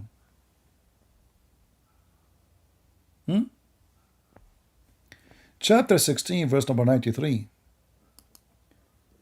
saying that if Allah willed, He would make you all one believe. But He deceive as He will. You see, each time you see that says astray, in fact, it is deceive. But even the one astray is enough to prove that Allah is the one who leave you astray. So He lead you to be astray as He will, and He guide as He will. So the whole world is deceived by Allah. The whole world, whoever guided is guided by Allah. So where is Shaitan? Who is Satan? Do you see it? What is the job of Satan? There's no job. It's Allah who must guide. Allah is the one who guides. That's it. And it is the will of Allah not to be one belief. It's in front of you. Which means Allah is the reason for us not to believe in Him. But this is totally against the Bible. The Bible does not teach that God He leave astray and God He guide. God always guide. What Jesus said? Who is the father of all lies? You guys tell me in the chat. Who is the father of all lies? You know the answer. Satan. And how we will misguide it? By lies. Correct? To misguide somebody, we have to lie to him. Give him the wrong direction. All misguide business is about lying. One lie, two lie, three lie, doesn't matter. It's about lies. So who is the father of all lies? The Quran says the father of all lies is Allah.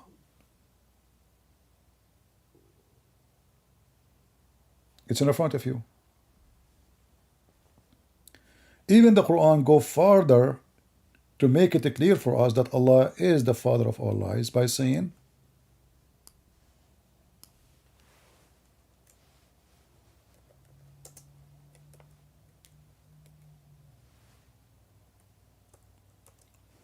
read and laugh. Chapter 7, 186. Whoever Allah misguided,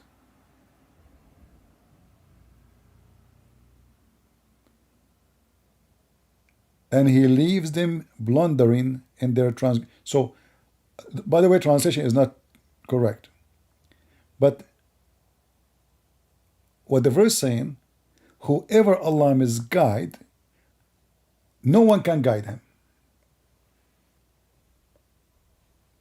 Do you want more clear evidence that Allah is the father of all lies and He is Satan, which Jesus He mentioned? Why Allah will misguide anyone?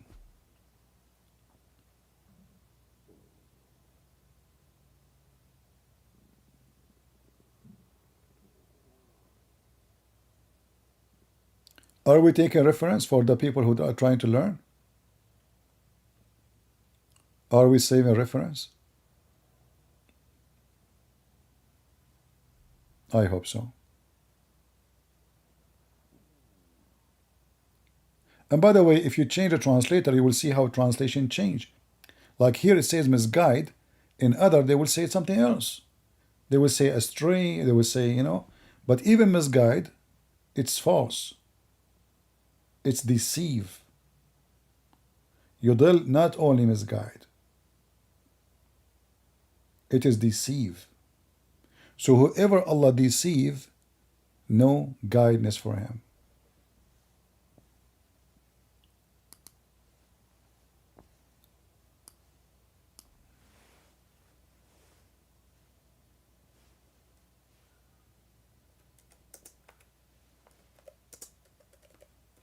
We have endless numbers of verses, you know.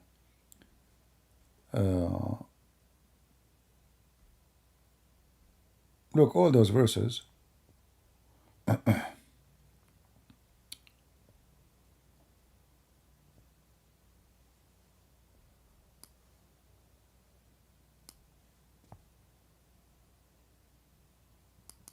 Look at this one. Guys, look at this one. Isn't this beautiful? Isn't it beautiful that the devil, he incriminate himself? Chapter 16, verse number 37.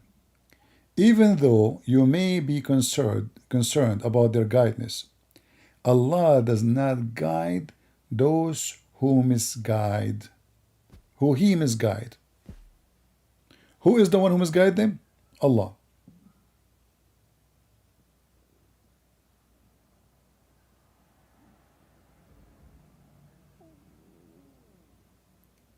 Do you see it? If you change the translator, let's see the translation of who? Chapter 16, verse number 37. This is a Itani. Let us see a different one. Hilali Khan.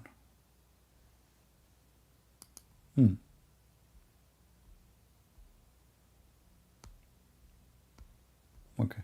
All right.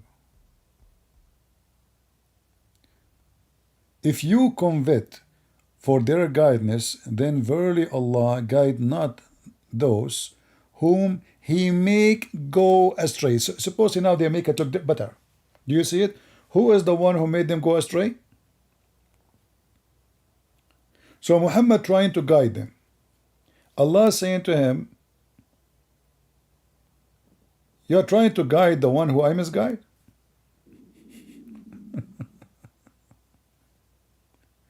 How in the world this is the book of God?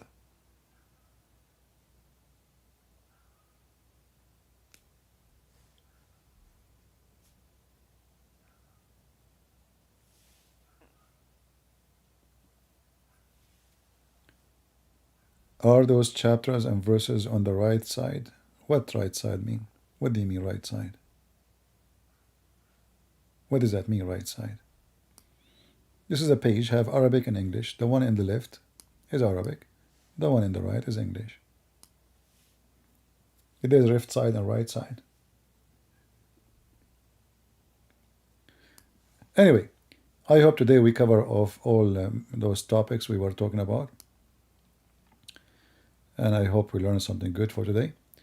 I'm going to say thank you all for being here for today. And don't forget to subscribe and share our videos and download for free. All my videos are for free for you. And I hope you share them with your children so they can learn, educate themselves. We are here to share the truth, and our truth offend many people. That's why we need you to download the videos and share them, because as you know, they fight me. They fight me and they try to stop me. I have millions of, I don't want to say millions, maybe a million, I'm not sure, videos. But as you see in my channel, I cannot even keep more than few. And soon I will delete few or many of them. The reason is YouTube never treat me nice. YouTube lately tried to tempt me with their money. So they allow me to collect donation, and I don't want that. So you can help me. I'm not going to ask you for donation. You can help by sharing the links, inviting people, download the videos, make a video with subtitle in your language. This is the help I want. In fact, you are not helping me. As you know, I delete my videos. We want more people to see the truth. They are trying hard to convert your kids. And most of you, your children, are naive. Not because they are stupid, but because in schools they teach them nothing about the topic. And the families don't teach them that evil is all over the earth. They are naive. They believe anything they say to them. A Muslim come to them, they says Quran is full of science. They believe. But Prophet Muhammad was the most ethical person. They believe. We treat our enemy nicely. They believe. Don't come to me seeking a doctor to help your son who want to convert to Islam after he convert. You should take the medication before. This is called vaccine. This is what we are doing. The vaccine is education. The Bible says that my people have been destroyed because of their ignorance. Ignorance is our enemy. Even Muslims themselves, they believe in us as enemy because of their ignorance. If they knew Christianity really truly, they will never be our enemies. But because of their ignorance, and because Muhammad misguided them, as we see the Quran saying that, they take us as enemy. They want to kill, they want to hate everybody. So if you believe that we should fight ignorance, then do your part. Otherwise, time will come and you will be infected. And don't think that those things doesn't happen to you, to your household. Oh, my kids are smart. If you never told them, somebody will deceive them. Muslims are professional liars. You know what professional mean? Professional. Been trained all their life to attack Christianity. Christians been trained nothing. Not to attack anybody. Christians go to the church, and all of you know what I'm saying. You go to the church, you worship Jesus, you pray Jesus, you pray for everybody, you go back home. Nobody teach you about other cults. Nobody, no, they will actually, they will. They will teach you, but not about other cult. They will teach you to hate other Christians, some of them. They are so good to attack each other, Protestant and Catholic. Big mouth. But the second you say Islam, they go mute.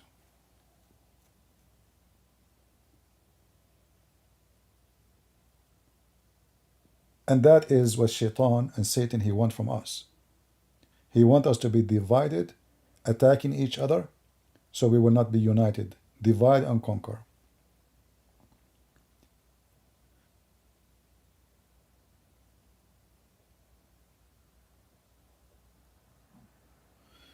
You heard of Adam Seeker? My friend Adam Seeker, he converted out of Islam because of me. You can ask him. Actually, I never heard of him. He told me. Once I received a call from Osama Dakdok. He said to me, there's a gentleman here, he left Islam because of you. He became a Christian. He would like to talk to you. And I spoke to him. So Adam Seeker, this is what they say. Otherwise, I don't know him, you know. According to Osama and him, they said he left Islam because of me. And this is what we are talking about, you see. We help the Muslims to leave Islam too, and then they will join us in the fight and they will become the best fighters. Do you see how important what we do? We have tons of thousands of people left Islam.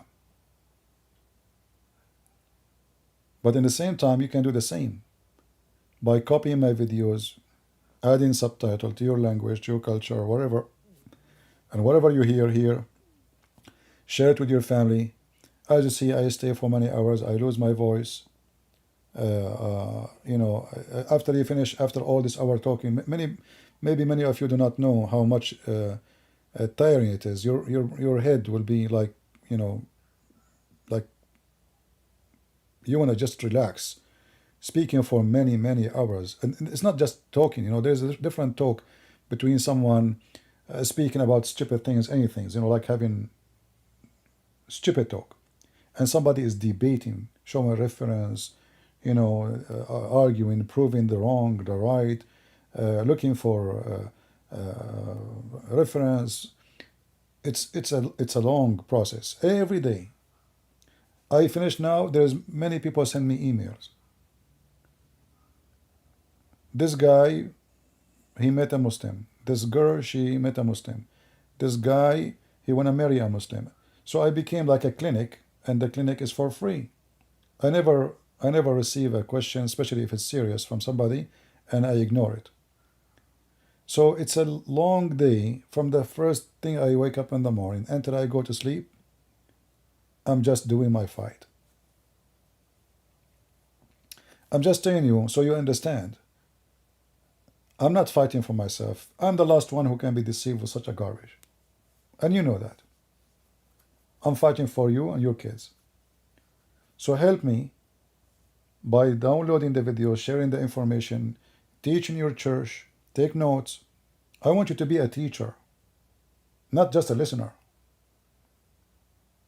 We want an army of knowledgeable people, not a bunch of ignorant, just wearing a cross in their neck. We defeat the devil not by ignorance, not by just saying I believe in Jesus. Because the devil, he knew how to come to you. He knew where's your weak spot. And he will do his best to defeat you. So you have to have knowledge in your book. And now I'm sharing with you the knowledge about their book. This way, you can defeat them in any way they come to you, from your book or their book. And my best advice is, when somebody tries to defeat you from your book, beat him first with his logic. Use his book. For that is the most effective. I never made one Muslim leave Islam because I quote for him a verse from the Bible. No. It's by quoting his Quran, his books. But I make, by the help of the Lord, a Muslim convert to Christianity by the Bible.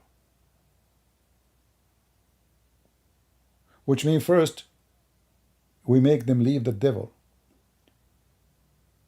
He don't want to be part of the devil. And then we can give him the jewels of God, the word of God. Don't share the gospel with somebody, he is demonic. First, you have to clean the demon from inside them so they can listen. You are just wasting your time. So I hope more people will join the fight, and more people they will do, like make short videos in TikTok, make short videos everywhere. I mean, just do something. And by the way, in case you do not know, you can even make money. I know there's a person, he sent me an email, says, CP, I am a disabled, I'm a veteran, I made a couple of $1,000 from YouTube, from your videos. I want to send them to you. I said, no, don't send it to me. This is yours. You are disabled. God bless you. This is your work now. He paused the videos. His channel is growing. He have commercial, and he made money. Good for you. So you can even support your family by doing something right.